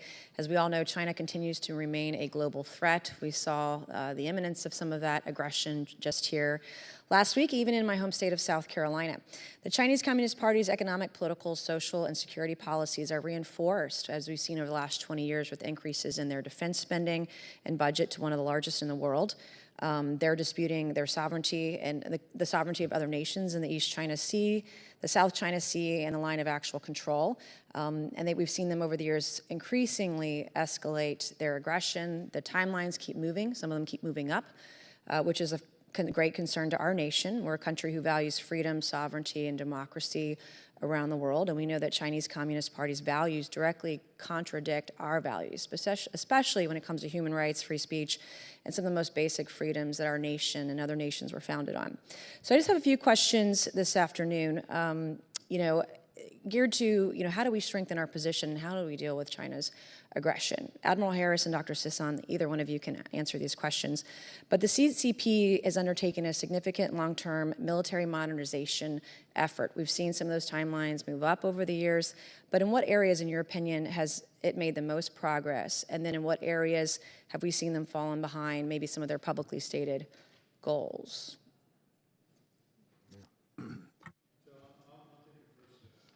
I'll take the first stab at that. We have seen significant improvements in their command and control, and how they fight, not what they fight with, but how they fight in terms of joint warfare and how the Chinese military, the PLA, the People's Liberation Army, have reorganized in order to fight in a more joint way. Whether they can do that or not, again, they've not been tested, but they have made moves in that direction. And equipment-wise, we've had a lengthy discussion about hypersonics. They're doing well on that, and they've improved their naval capability. They have 2 aircraft carriers now, building a third, and that's significant. Their aircraft carriers in no measure can compare with an American aircraft carrier, but they are better than any other aircraft carrier in the region. So that's not insignificant. And then their nuclear enterprise, they'll have a massive capability in terms of warheads by 2030. I'll stop here. Dr. Sisson? I think he's exactly right on all of those measures. The organization, the focus on information capabilities, cyber, command control, surveillance, those are very important. I would highlight, though, when we think about you asked about sort of areas where maybe things aren't going so well, the reorganization of the PLA was significant and I think very important. We've talked a lot about the balloon today. I think the alternative hypothesis to them being clever and probing and doing those sorts of things intentionally and being assertive and in the timing is that they just sort of did it poorly. That there's an embarrassment hypothesis here, right? That they just weren't as coordinated and organized about, the different elements of their own national government working together. So I think in addition to sort of some of the jointness concerns that the Admiral mentioned, that sort of, this lack of sort of a coordinated effort, or at least the indications that it might be, are also suggestive that they have some ways to go there as well. Yeah, and that leads into Dr. Sisson, my next question, really. We've seen that, like last summer, Russia, we saw news reports, their claims to hack our most high-value weapon systems. In 2020, there were 11 federal agencies hacked by agents aligned with Russia and China. So how do you see China's ability in cyber to compromise U.S. capabilities militarily and elsewhere? So I have no direct knowledge or insight. Those are some of the most closely guarded pieces of information in the defense domain. So I presume that they have a lot. I think that they've devoted a lot of time and attention to those capabilities. I think it continues to be sort of the Wild West in terms of all of the military domains where we don't have a lot of good standing practices and, the favored term of guardrails. A lot of the times we don't exactly know what's going to happen when we, release a piece of code into the wild, and probably neither do they. And so, I think that there's a lot to be concerned about in that area. What about AI? I mean, thoughts on AI and China's use? We know they put out a lot of research papers about AI. The Americans, we're all really hearing the advent of that technology. I don't have very much time left, but Any quick thoughts on that? Yeah, I think the importance of AI is not only military, although that is important, but it's broadly societal about, being able to find the discoveries that bring, again, health, wealth, and well-being, and to being able to distribute them in ways that the CCP would prefer in terms of values and principles as opposed to us. And that's where we need to make sure that we're keeping pace. Thank you, Mr. Chairman. I yield back. Chair, and I recognize the gentlelady from Texas, Ms. Escobar, for 5 minutes. Thank you, Mr. Chairman, for this timely and important conversation. And many thanks to our witnesses for sharing your expertise and your wisdom and your knowledge with us. This is a very timely topic, and I was taken, Dr. Sisson, by something that you mentioned in your testimony when you said that we can encourage the government of Taiwan to adopt a defense concept that forces the PLA into suboptimal strategies and increases the battle damage Beijing would have to anticipate and accept. Can you elaborate a little bit more on this defense concept, please? Sure. So I think it's really taking advantage of the terrain of Taiwan and the kind of work that the PLA would have to undertake, either to do an amphibious kind of invasion or even a blockade. So there's certain kinds of defense equipment that Taiwan can integrate into its defense concept. So you can think about naval mines and other anti-ship defenses, small attack, fast attack missile boats, and those sorts of things that would really make it difficult for the PLA to move. The other thing I think is really fundamental is preparing for a whole of nation defense on the part of the Taiwan people. I was actually in Taiwan the week following then Speaker Pelosi's visit.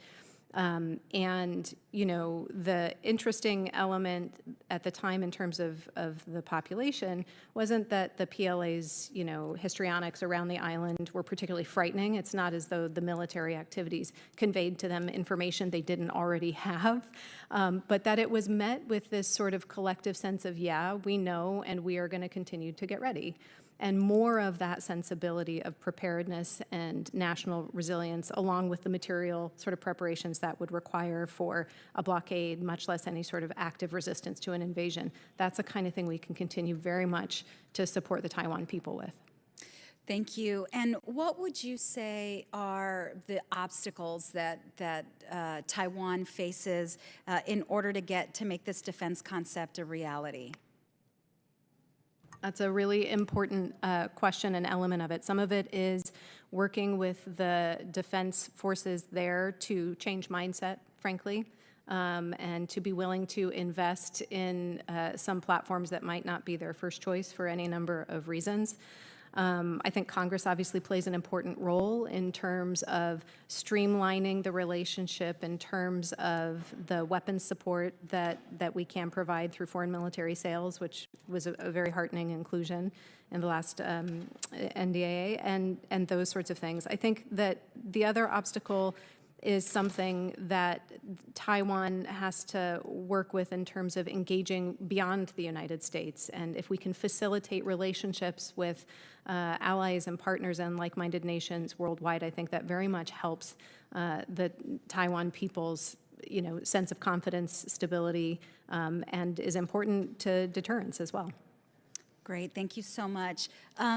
Admiral Harris, how can we better develop and integrate cyber talent at our colleges and our universities? I mean, I have long pushed that our military better collaborate and use that talent and the brilliance that we have at our institutions of higher learning so that we can help close some of those capability gaps between our government and that of the CCP.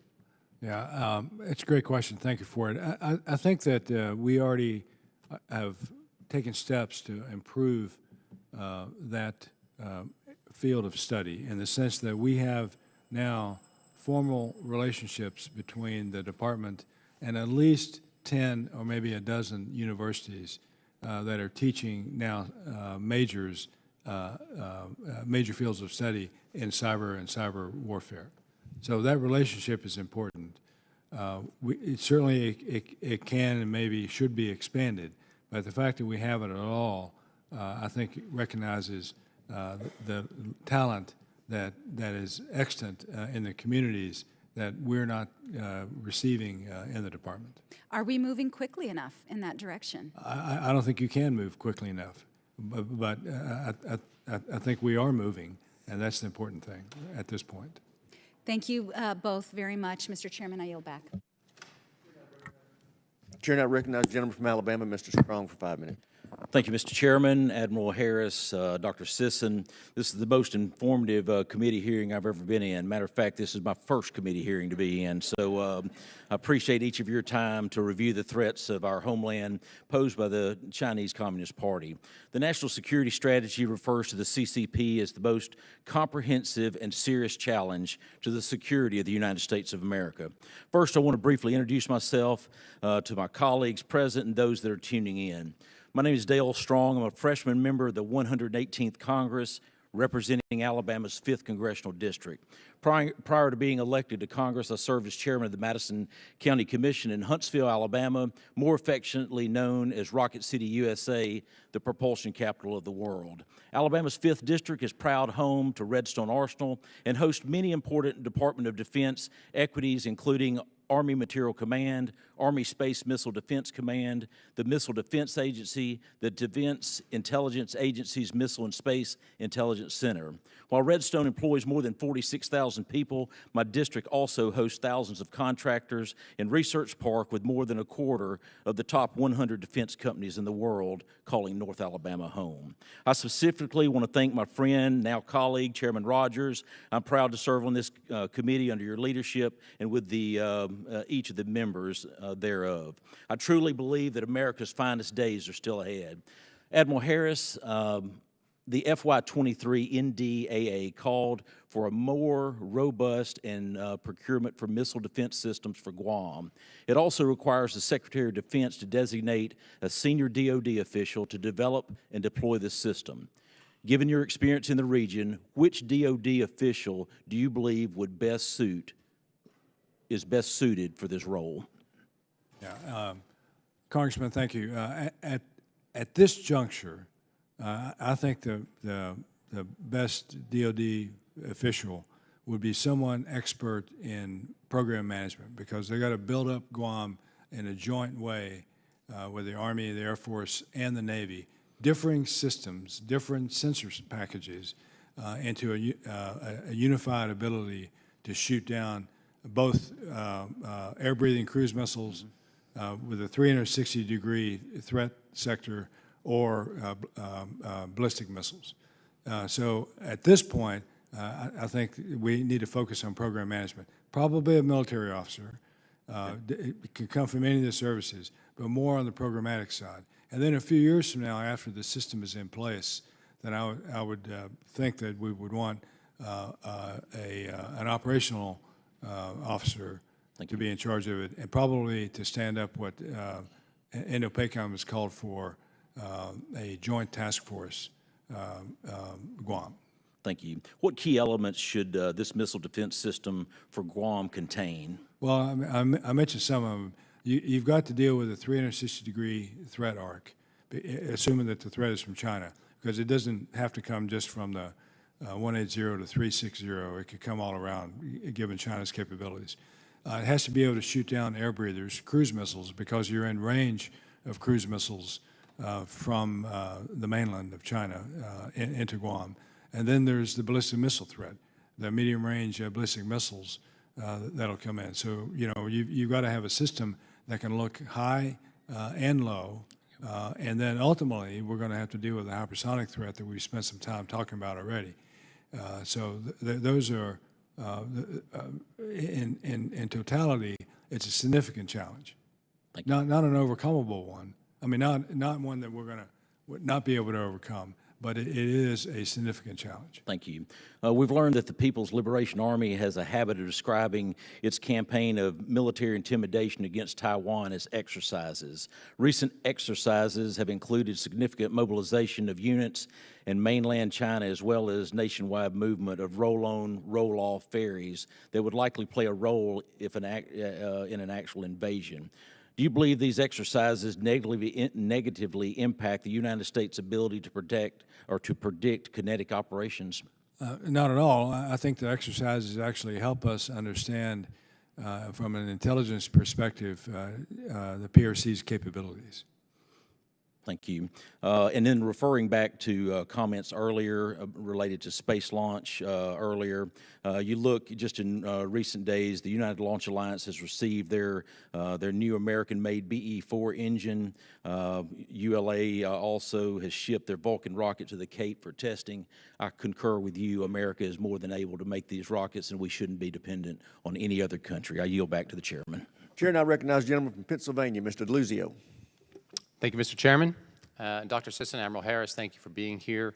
Admiral Harris, especially as a fellow Academy grad, Annapolis grad, it's nice to have you here. Appreciate getting the chance to talk with you, my first hearing of this great committee. Fleet Army.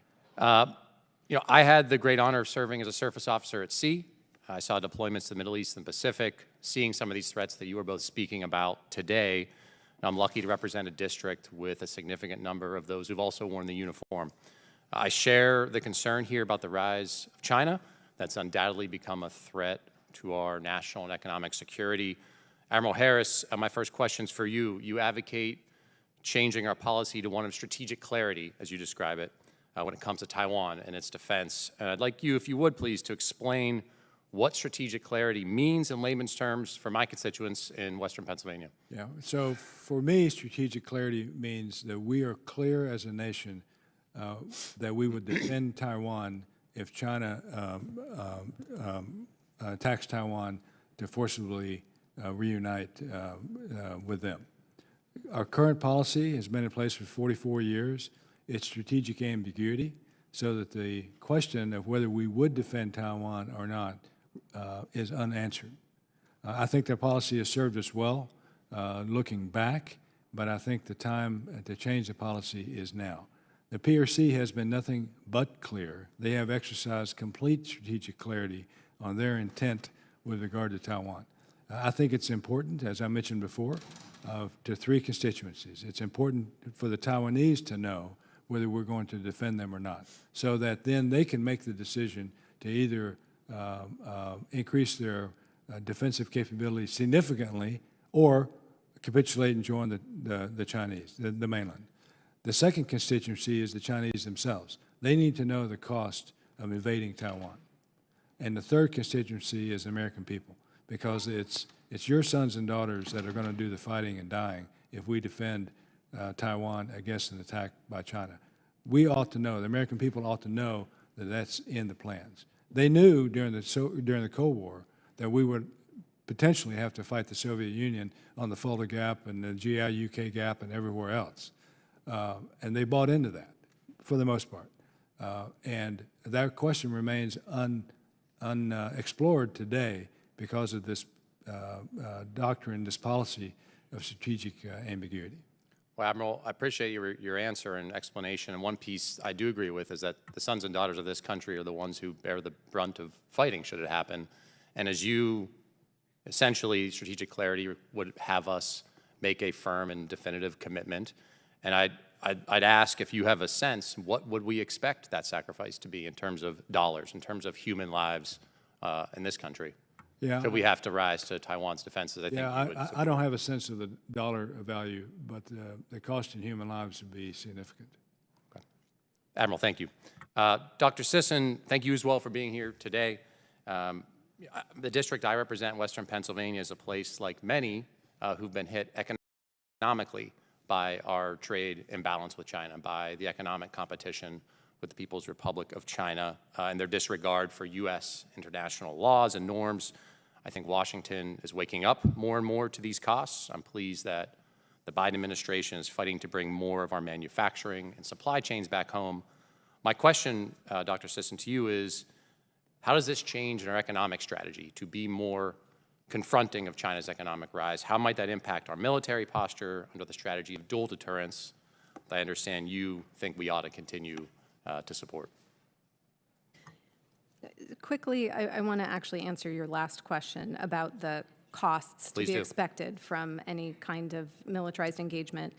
I think that the best estimate to be put on it is potentially catastrophic. Right? If we really need to think about what it would entail, it would not be significant. It could be upwards of catastrophic, which is why I think moving off of a strategy of dual deterrence is especially dangerous, especially given that it's not necessary.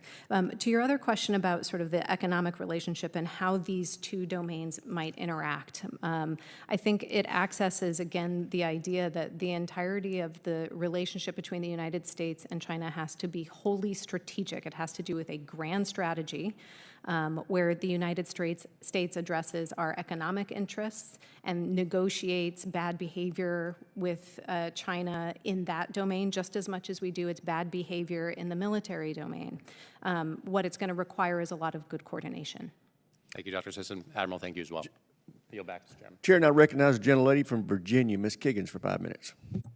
Thank you, Mr. Chairman, and thank you to our witnesses for your testimony today. As a daughter of a Green Beret who served in Vietnam as a Navy pilot and married to a Navy pilot and the mother of now 2 midshipmen, this is an issue that's super important to me, and it's just a great honor to be in the room today with you. It's fitting that our first hearing is about the threat that's facing our country from the Chinese Communist Party. Under Xi Jinping, China's seen a rapid military buildup, stolen valuable intellectual property, increased economic warfare, and increased aggression, including a surveillance balloon that we all saw drift across our nation last week.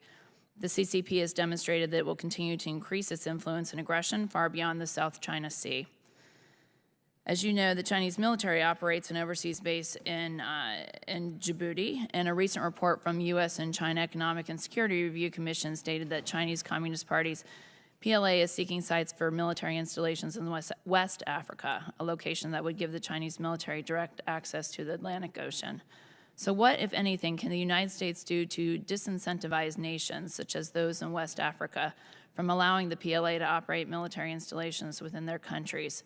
And are we contrasting their effort by contracting with foreign strategic ports and countries ourselves? So, we have to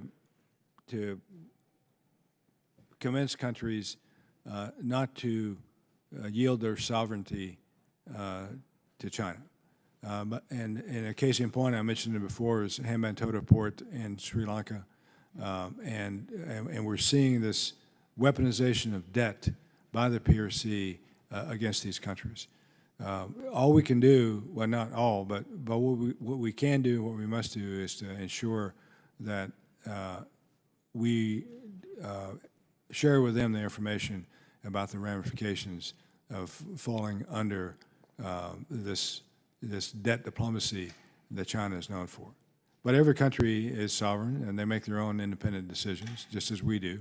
And that's why diplomats and diplomacy matter in those countries. I think all of that is correct, and I would add, in addition to diplomacy, the purpose of diplomacy is to listen to what the needs and interests of those sovereign nations are. And I think we can do that without being overreactive to China's engagements in those areas. A lot of times there are other options for those nations. China just underbids and so wins contracts because it makes the most financial sense for the country at the time.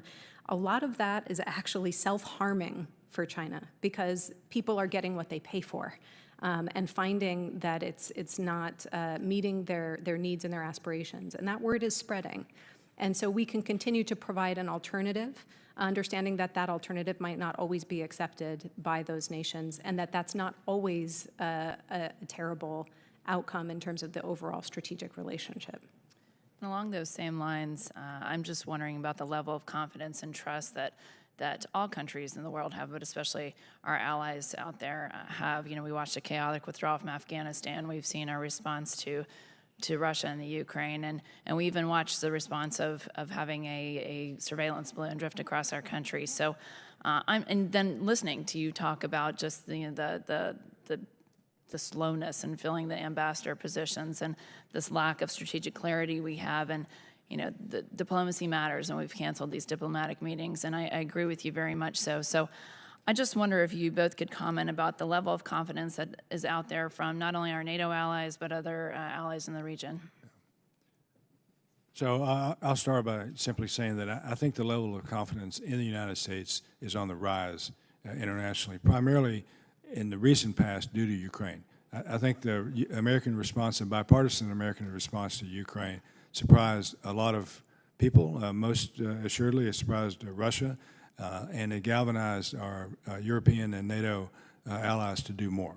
So we see Germany, for example, which has increased its, or stated its intent to increase its defense budget to over 2%, which we have been trying to do since NATO began, and now they're doing it. And so there's that. And then on the other side is China's own bad behavior, which is causing countries like Taiwan, South Korea, Japan, and others to view China differently and to understand the kind of partner that China is. And I think that's gone a long way to moving countries away from the Chinese orbit into the orbit of free nations. Thank you. Thank you very much. I yield back. Chair, and I'm sure I'm going to butcher this name. Chair, and I recognizes Ms. Takuda from Hawaii. How'd I do? You did great. Thank you, All right. Mr. Chair. Thank Very you. good.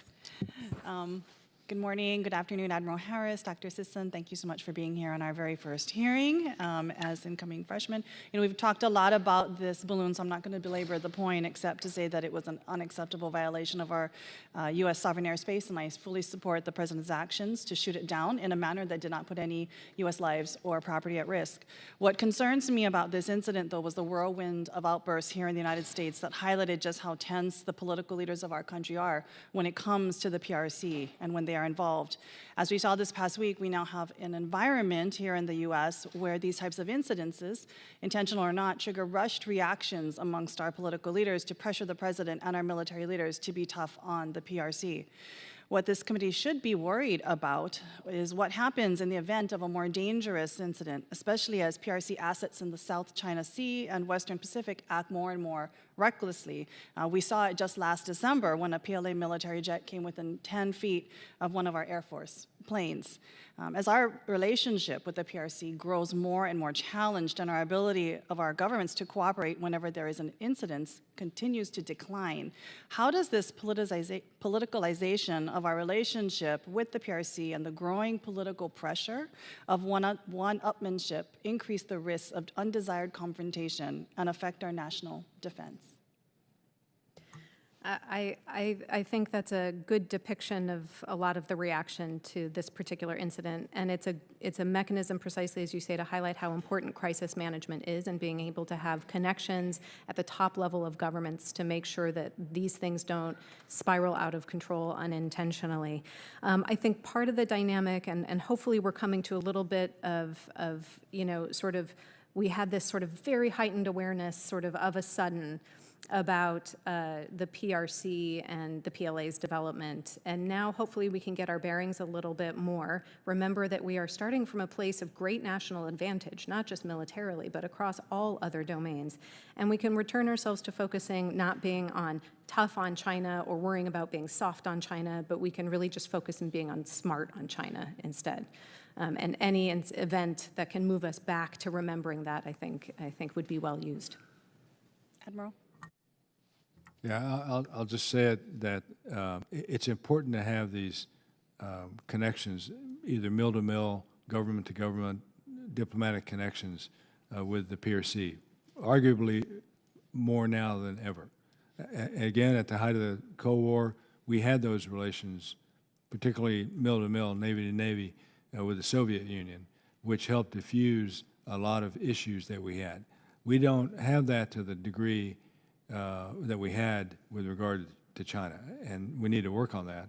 I think the Secretary of State's visit would have helped, and it was China's own, I guess you could call it their own goal, in the sense of the balloon fiasco, which caused him to have to postpone his trip. Hopefully it'll get back on track, and we'll have those government-to-government relationships start anew with Beijing.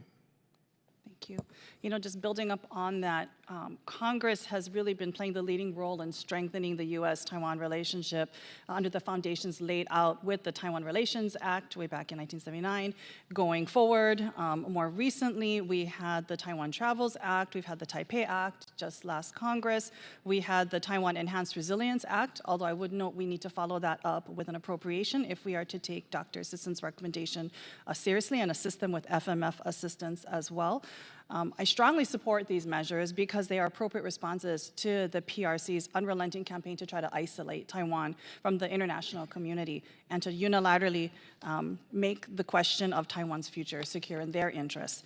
At the same time, the PRC's government has made it clear that with the moves that they have seen from the United States, and it is still committed to retaliate and use force against the United States, especially when it comes to the issue of Taiwan. How can we continue to strengthen our relationship on one hand with Taiwan and deter the PRC from further military aggression against Taiwan, while at the same time preventing destabilization, if you will, of cross-strait and U.S.-China relations that heightens the risk of conflict between our two countries? So that's higher math for sure, all of that. I do think that we must not, as I mentioned in my remarks, we must not allow the PRC to dictate our policy with regard to Taiwan or any other country. So that's the first thing. And I think at a country like the United States, we can do both. You know, Gentlelady's time's expired. Chair now recognizes the gentleman from New York, Mr. Lalota. Thank you, Mr. Chairman. Admiral, Doctor, very good for you to be here. Admiral, we're fellow Academy grads too, though. You graduated in the year that I was born, sir, so appreciate you being here. But prior to coming to Congress, Admiral, I was a Navy ship driver, did 3 deployments to the Western Pacific, so I couldn't have chosen a better witness to be at my first HASC hearing, given our mutual service in the same area. Admiral, rather than present another question about the CCP spy balloon, I was hoping that you can share with us, based on your extensive experience in the Pacific, what you think China would do if the shoe was on the other foot. Specifically, what if the U.S. flew a unmanned aerial vehicle over Chinese territorial waters, its land? What would they do? What would go into their decision-making if the shoe was on the other foot, sir? I think they've been clear about that. I think that they would shoot it down. So the issue is, you know, it's the manned surveillance platforms that are flying in international airspace that we recognize as international airspace that the PRC doesn't. So, you know, we don't know what they're going to do in that regard. Hopefully they won't take kinetic action against a river joint or a P-8 or something like that, or a ship sailing in the Taiwan Strait, for example, or FONOP in the Spratly Islands. You know, I'm hopeful and almost certain that the PRC wouldn't take kinetic action, because that would escalate to a completely different order of magnitude. But if we were to fly a surveillance balloon, if we were to fly a weather balloon over Beijing, they would probably shoot it down, especially now. And why do you suppose that is, sir? Because we did. And if it was weeks ago, prior to this incident, and we flew an unmanned vehicle over their territorial waters or land, what do you think their reaction would have been weeks ago? Potentially different. You know, this is a little bit of tit for tat. And so, you know, they have blustered about our gall as shooting down a weather balloon that went off course, that was flying over sovereign United States airspace. Well, I mean, if it was a weather balloon that went off course, why didn't they warn us, tell us, communicate with us? Sorry about that. You know, we do that with satellites that have fallen out of orbit. You know, we communicate with them, they communicate with us, and you know, we proceed on orders assigned. But here you have this surveillance balloon flying over sovereign U.S. airspace, errantly, coincidentally, over our nuclear sites and other key military facilities. And we're supposed to believe that this is accidental? I mean, it beggars imagination how crazy that is. Sticking with China's reaction to our actions. Rewind the clock 20 years ago, I understand that you were associated with the P3 and EP3 platforms. In April of 2001, there was an incident over the Hainan Islands or around there, I think 70 nautical miles around it. Can you describe to us in this unclassified environment what you understood China's reaction to be then, given a similar incident, but distinction of that being a So, aircraft? in a nutshell, there was an EP3 flying surveillance mission in the South China Sea. A Chinese surveillance jet, a counter-surveillance jet flew alongside the P3, got too close to it. It was a miscalculation, an error, not an intentional collision. Who would be crazy enough to, collide their airplane into another in peacetime? It impacted one of the engines on the P3, and the EP3 cut the jet in half. It crashed, the pilot died, and the P3 then had to do a crash landing, emergency landing, on Hainan Island. Now, was that a smart thing to do or a dumb thing to do? Well, the week before, that very squadron had flown the 7th Fleet commander to Beijing. Treated well, happy to have him there and all of that. So they were, the crew thought, well, we're friends with China. And so they had an emergency, a legitimate emergency, and there was a runway, the closest runway, so they elected to crash land the EP3 on that runway. Right decision, wrong decision, it's not for me to say, but that's what happened. Thanks for your insights, Admiral. I yield back. Chair, and I recognize the gentleman from North Carolina, Mr. Davis, for 5 minutes. Thank you so much, Mr. Chair, and we appreciate you convening us today, as well as Ranking Member Smith and to the Admiral, Dr. Sysons. Thank you so much for being with us. Just want to start with a question, Admiral Harris. You noted in your testimony that China's military buildup could soon challenge the U.S. across almost every domain.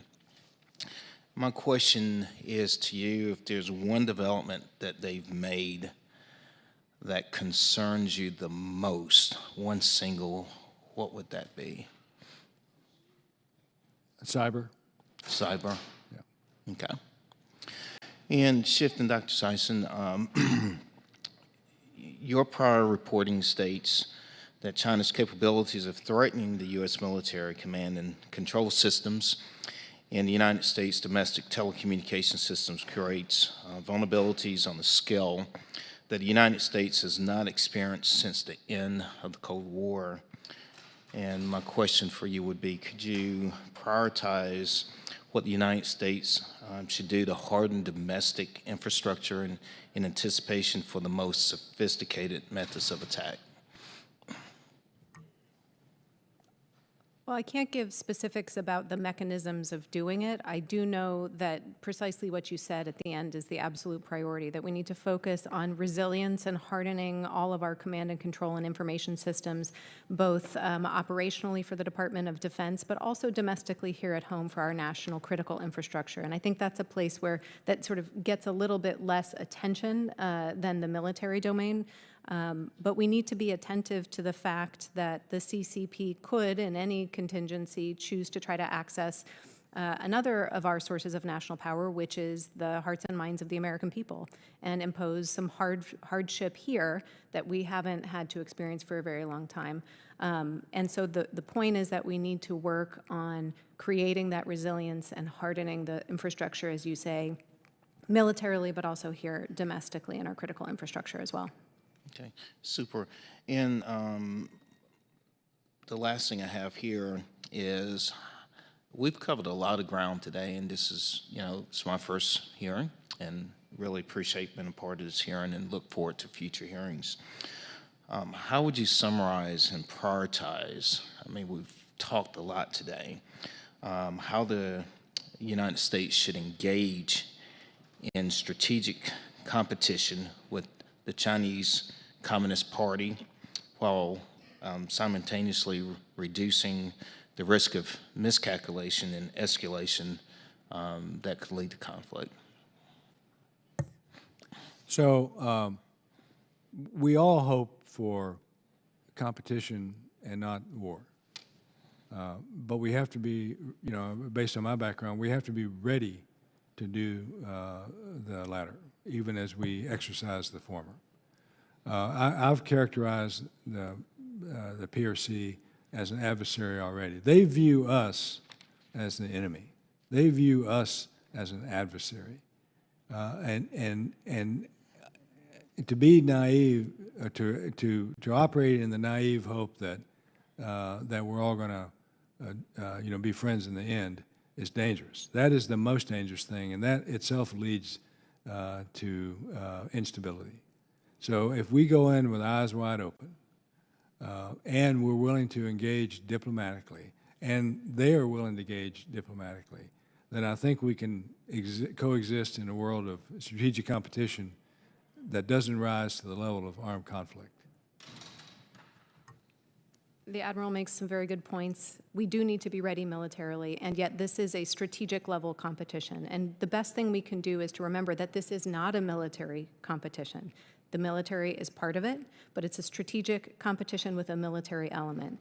And what that means is that we get to focus on reinforcing and extending the strengths and advantages that we have long had as this country. We are not building creativity and productivity and a vibrant economy and appealing universities from whole cloth. We already have those things. And we should not lose sight of that. We should have confidence in them. We should look to reinforce them wherever and however we can, and we should retain that air of calm and confidence as we engage in the complicated nature of the U.S.-China relationship.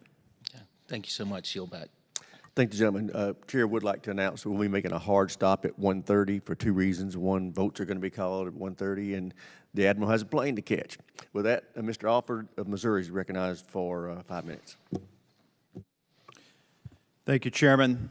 Thank you, Admiral Harris, and thank you, Dr. Sisson. I'm honored to represent two very prestigious military bases in our district, that being Whiteman Air Force Base, home to the B-2 stealth bomber, and of course, Fort Leonard Wood, that trains more than 80,000 military and civilian personnel each year.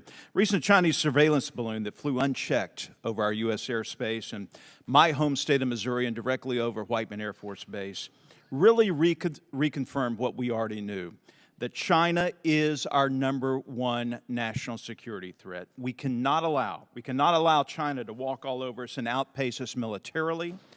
When we project weakness on the world stage, as the Biden administration has done, China and other adversaries will take advantage, and they are. I'm extremely concerned about the lackluster approach the Biden administration has utilized with our armed forces. We are not moving fast enough when it comes to ramping up our military capabilities to meet the threats of today and the future. Heck, we're more concerned about which pronouns we're going to use than we are defending our great nation. Currently, we have the smallest and oldest bomber force since post-World War II, and China surpasses with the world's largest Navy. I sincerely hope that, especially after the Chinese balloon fiasco, that we wake up as Americans, as a nation, to accelerate where we can the necessary military assets to deter China. And now my questions to each of you. I'll start with you, Admiral. Do you agree with General Minahan's assessment? Will we be at war with China within 2 years? No. Why not? As I've said before, I'm less concerned about a date certain than I am of the readiness of the force to respond to any contingency that arises anytime. So when I was in uniform, I said that the decade of the 2020s is the decade of danger. General Minahan said 2025. I'm not sure what he based that on. However, he's privy to current intelligence that I'm not. So, it behooves us to consider that. Admiral Davidson said 2027, and I fall back to the 2020s as the decade of danger. Okay, so 2 years, 4 years, 5 years, 7 years. Are we ready? Well, that's the question. I mean, I think we are. I think we can respond today to any threat from today's PLA, the People's Liberation Army. If we don't continue to invest and innovate, then in 5, 6, 7, 8 years, pick a time frame, we might not be able to compete levelly with the joint force across all domains, and that's the concern. Dr. Sisson, what should we do now to effectively deter China from invading Taiwan? I think the good news is that our strategy of deterrence is in good standing and is working well. I think we should remember that, and we should do things to reinforce it. Again, we need to reaffirm for both sides our adherence to the One China policy. We need to coordinate and collaborate with Taiwan on their defense concept and getting them to be as prickly of a porcupine as they can be and ready to be prepared and resilient in the event the worst happens. And then internally here in the United States, I think we need to do some planning. We need to have coordinated across the interagency any number of options that we could use to respond quickly and effectively if we saw indications and warnings that we were concerned about emanating from the PLA. Admiral, back to you. What should we do if China launches another balloon towards U.S. airspace? Well, we need to assess it and to see what kind of balloon it is. And if it's a threat, and if we can't mitigate that threat, and it's over the United States, we have to destroy it. What are the top 3 actions the DoD should take now to deter China from building islands in the China Sea? It's too late. Further islands, more power there. Well, I mean, short of kinetic operations, then we would have to apply soft power measures, including potentially threatening China's economic strength, strengthen them or challenge them in the financial sectors and things like that. But they have already built 6 or 7 major military bases. Gentleman's time's expired. Chair, I recognize the gentleman from California, Mr. Panetta, for 5 minutes. Thank you, Mr. Chairman. Dr. Sisson, and you get to choose now whether or not you go by Admiral or Ambassador, I guess. Is that correct? For this session, I'm going to call you Admiral. Admiral Harris, good to see you. Prior to the spy balloon being floated over the United States, I think we could say that we saw a few months of what I'd call detente with the meeting in Bali between Biden and Xi, and planned Secretary of State visit to China this last weekend. However, with that clumsy miscalculation by China in spying that we know goes on of the United States, what I think we need to be wary of is obviously incidents like this leading to escalation. Now, during the Cold War with the Soviet Union, after it took almost going to the brink of a nuclear war, we had agreements to contain hostility, to de-escalate. However, I'm not sure if we have that right now with China. Are there better ways to communicate? Are there better ways to mitigate these types of risks during such a crisis as we just had? Are there better guardrails that we can put in place to prevent escalation? Yeah, so there are some guardrails, some agreements, military to military, with the PRC, including something called CUES, C-U-E-S, which is a Navy-to-Navy agreement for interactions on the high seas. So we have some limited agreements like that. In the case of the EP3 crash, which we talked about before, those things happen in a flash. So there's no time for diplomacy during the conduct of the event itself. Then diplomacy kicks in afterward to try to resolve it and mitigate it.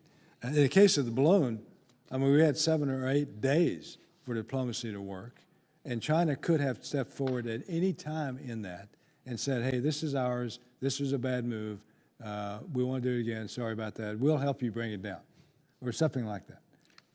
But they did not take advantage of the window, a week window, 8 days, 7 days, to do that.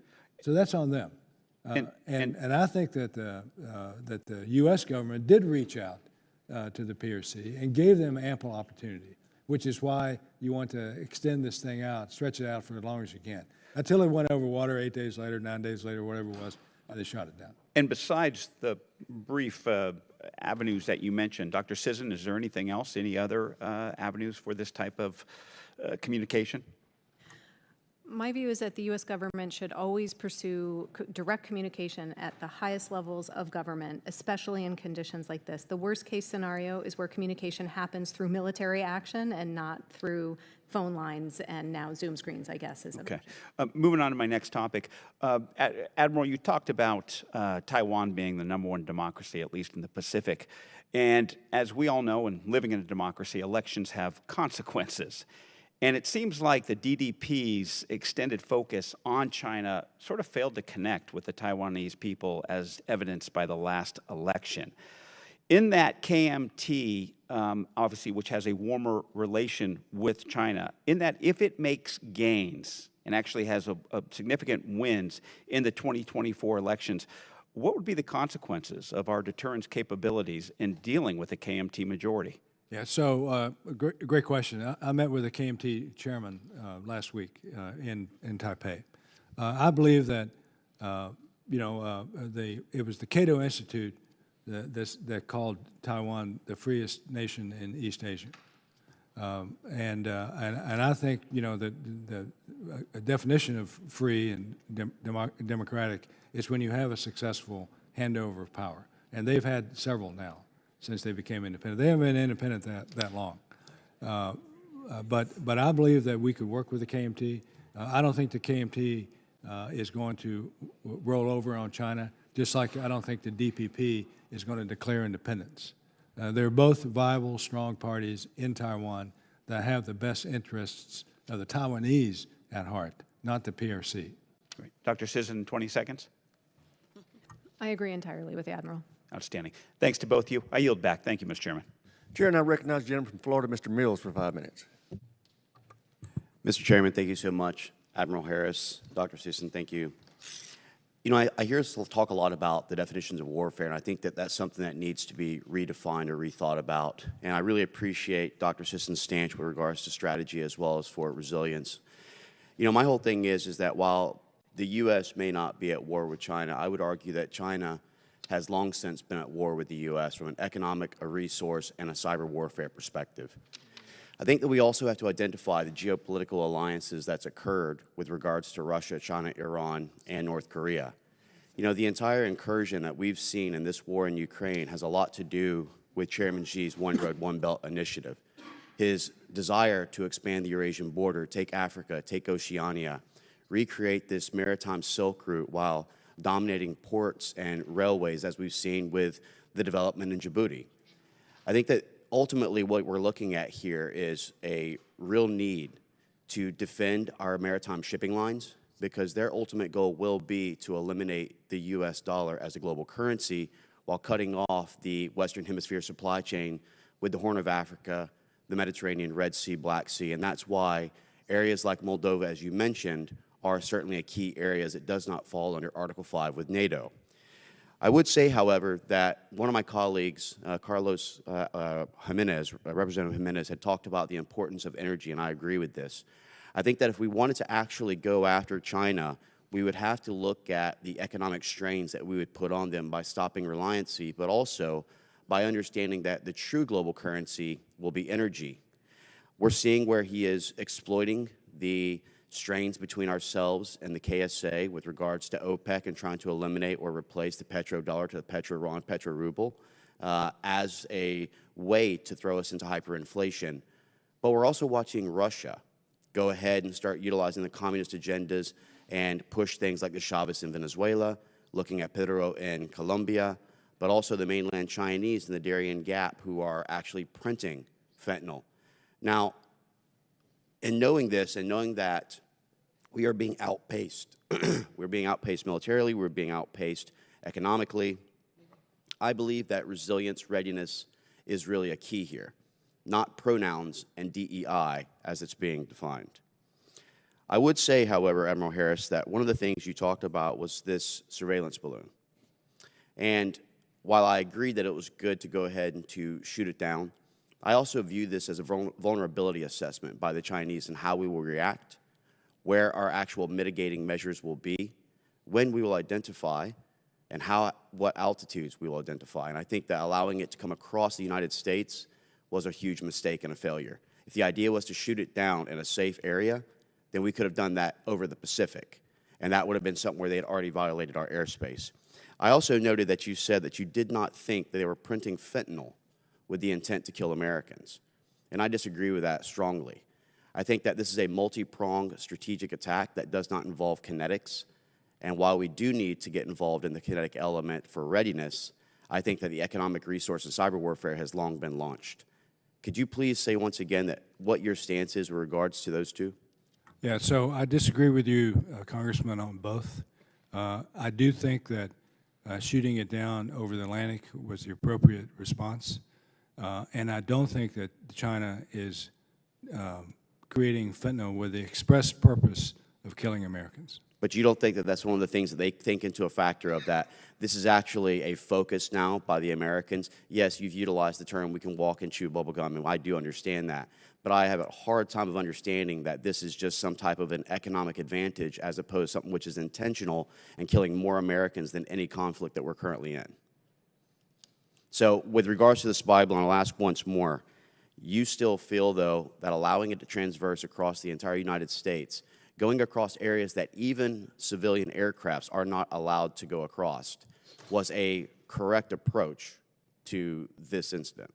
I do, Congressman, in this instance, because of the danger that shooting it down over the United States could have presented. I mean, it was the. But we could have shot over the Pacific. Is that not correct? Only in territorial waters of the United States.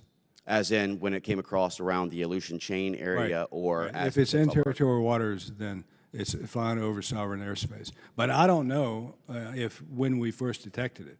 I mean, according to General Van Herk, he did not detect as a NORAD Northcom commander at least 4 previous balloon transits of parts of the United States: Florida, Texas, Guam, and Hawaii. Gentleman's time's expired. Chair, and I recognize the gentleman from Nevada, Mr. Horsford, for 5 minutes. Thank you very much, Mr. Chairman. I want to thank you and the ranking member. I'm looking forward to working with all of my colleagues again during this 118th Congress. And I know that this is a committee that's known for its bipartisan work. And I think that that should be evident in how we address the threats coming from the Chinese Communist Party. I also want to thank our witnesses for testifying today. Your expertise and insight have been informative as we consider the threat that the Chinese Communist Party plays in our national security. I would be remiss not to mention the events that have transpired. Last week, Americans experienced a symbol of the national security challenge we in this committee have been dealing with for years: the Chinese Communist Party's disregard for the United States sovereignty when a surveillance balloon flew over the U.S. airspace. President Biden and Secretary Austin took decisive action to protect our national interest while also assuring that American lives were not disrupted or harmed. Dr. Sisson, in your September 2022 report on managing the risk of a U.S.-China war, you explained how if the United States is to maintain a constructive role in preventing the outbreak of a cross-strait war, it will need to implement a strategy to deter Chinese aggression that is consistent with U.S. interests and capabilities. Can you expand on what that would look like, please? Certainly. I think we're in good standing with the way our strategy currently does that today. As you know, we have a strategy of dual deterrence across the Taiwan Strait, which makes sure that the PRC doesn't think that it has a free pass and the Taiwan government doesn't think that it has a blank check. And we support that by continuing to provide adequate defense capabilities in keeping with the Taiwan Relations Act to the defense forces of Taiwan. We continue to make sure that the United States military is capable, combat credible, ready, well-equipped, well-positioned to respond in the case of any indications and warnings of a contingency. And we continue to support the Taiwan people in other unofficial ways by reducing pressures on them to be isolated from the international community and to support the resilience of the Taiwan people. We need to continue to do all of those things while we address China as a strategic challenge.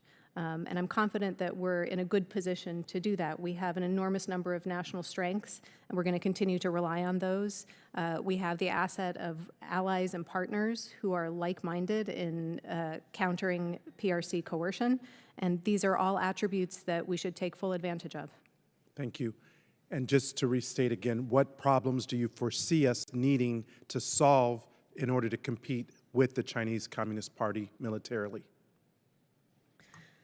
I don't think we have problems to solve per se. I think we have areas when opportunities to enhance and to develop and to grow. I think that as the competition continues to have highly technological elements, when we talk about resilience in terms of cyber defenses, when we talk about artificial intelligence and its societal implications, those are areas where we're going to need to take a long, hard look at how we develop talent and how we attract talent here domestically. And I mean that from everything from, early childhood education all the way through to visa programs. And so there are ways and places in which we can reinforce the way that our system has historically operated to be creative, generative, and highly productive. Thank you. Before I close, Mr. Chairman, I just want to express that I think it's important for every member of this committee to use responsible language when referring to the People's Republic of China and the Chinese Communist Party. While there are valid reasons to critique the actions of the Chinese Communist Party, it's important that we do not conflate the actions of a political party and the Chinese people. These anti-China sentiments can lead to an increase in xenophobia and racism towards the broader Asian community, which we saw during then COVID-19 pandemic, when an increase of 339% anti-Asian hate crime was reported last year compared to the year before. So as we continue our work in this Congress, we as members of the House have a duty to use responsible language while also holding the Chinese Communist Party accountable. Gentleman's time's expired. Chair, now recognize the gentleman from Georgia, Mr. McCormick. Thank you so much for sticking around for me. I really am excited to have you both here. You mentioned earlier, Dr. Sisson, that the Marine Corps had reorganized, and I think you implied that a lot of that was with the eye towards China and that island area. Understanding the history of the Marine Corps and being a Marine myself and being on some MAGTAFs, my only concern is a lot of times we prepare for the next war, but we don't know what the next war is going to be. Like the Admiral said, we hope we don't go to war with China, and we don't expect to go to war with China. If strategically we have a difference between the way we prepare to deploy our weapon systems, whether we be in a proxy war where Taiwan has to defend itself against China, much the way that Ukraine did against Russia, or if we get in direct conflict, which we all agree we don't want to have and we hope we don't have. My question is, why prepare the Marine Corps for that sort of war when we know that almost never have we predicted the next war? Why not keep with that same fluid MAGTAF model that allows us to fight any climb, any place, like the greatest fighting force that we've always been?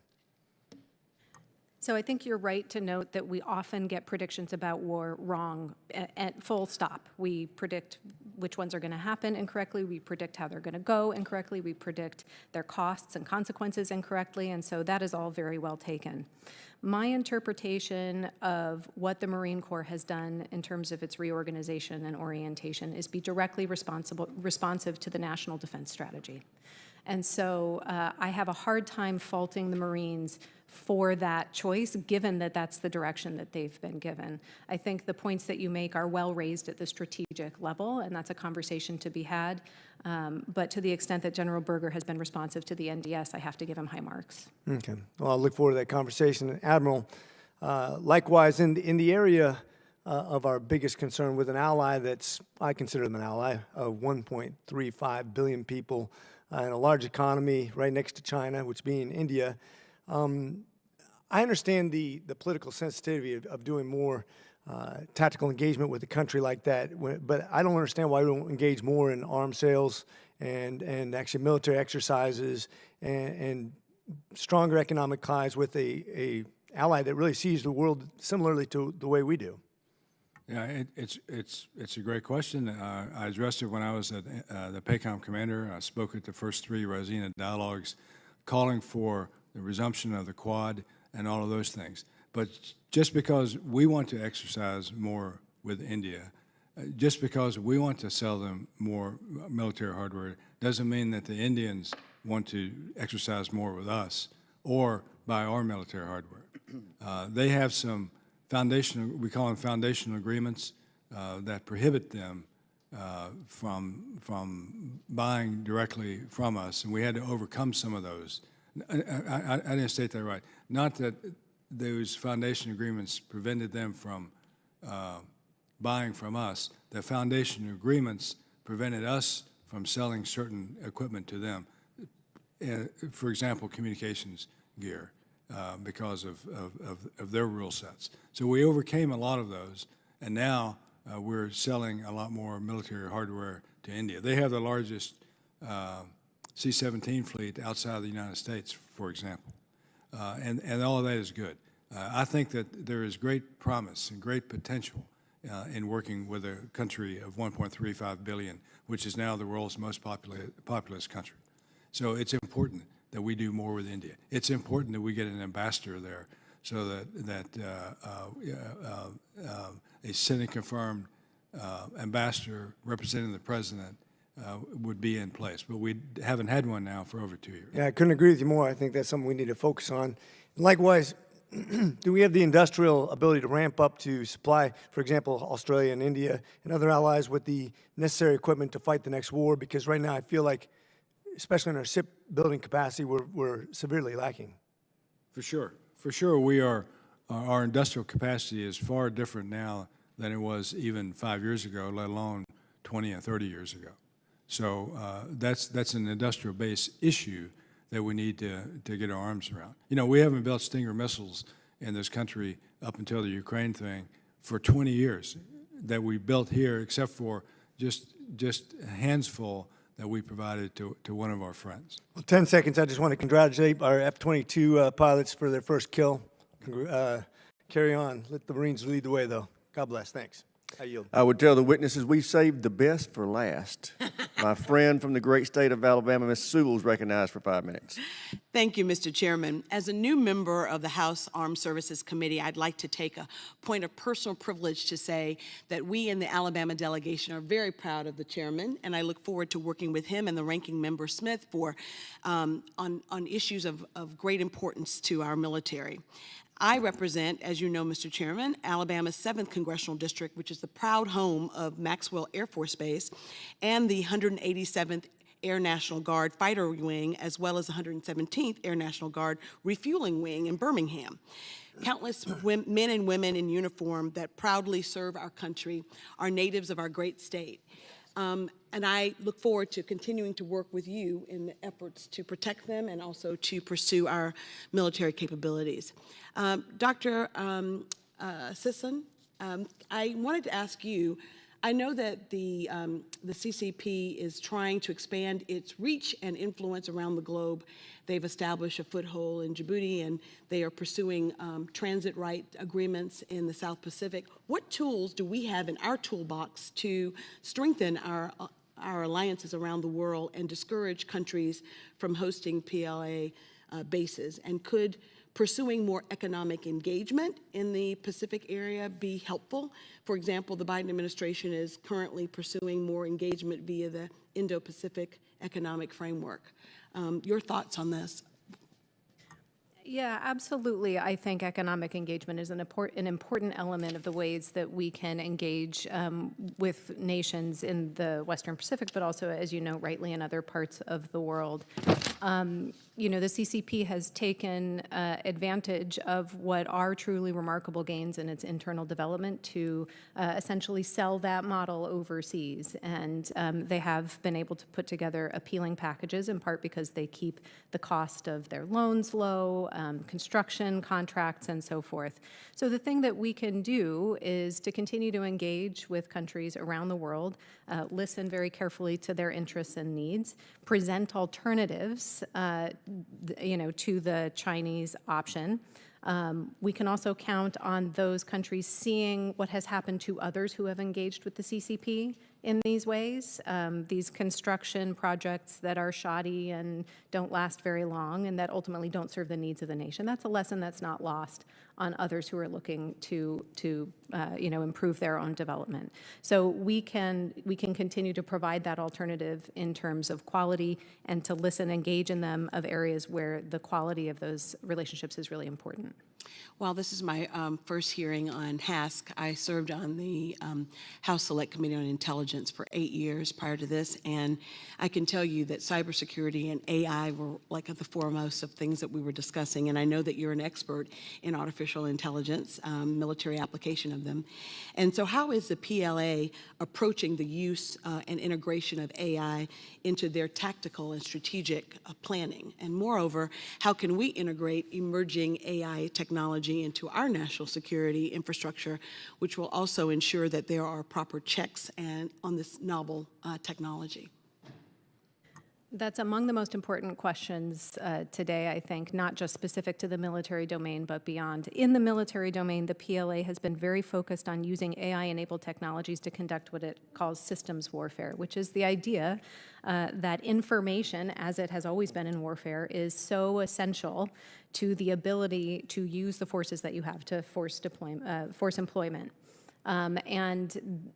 What we need to do in response to their gains and their concepts in that domain is to create enough resilience and enough defense around our command and control networks so that they can't deploy those AI-enabled tools to effect a blinding strike and essentially cut portions of our services off from the information that they need to effect their missions. Very good. Admiral Harris, I only have a minute, but in your testimony, you mentioned the new administrations in Korea and Japan, and my state of Alabama has close ties with both Korea and Japan, and both of our countries have benefited by our automotive manufacturing presence in Alabama. How can we encourage the development of deeper defense and economic ties with our allies in the Pacific region? Well, one of the best ways of doing that is to encourage countries with companies that are operating in China to offshore those companies to the United States, nearshore them somewhere outside of China. With regard to our defense relationships, they are very close between us and South Korea and us and Japan. Gentleman, ladies, time's expired. I'd like to thank our witnesses for this very informative hearing. You've been very helpful, and I want to thank our members for their participation. And with that, we're adjourned.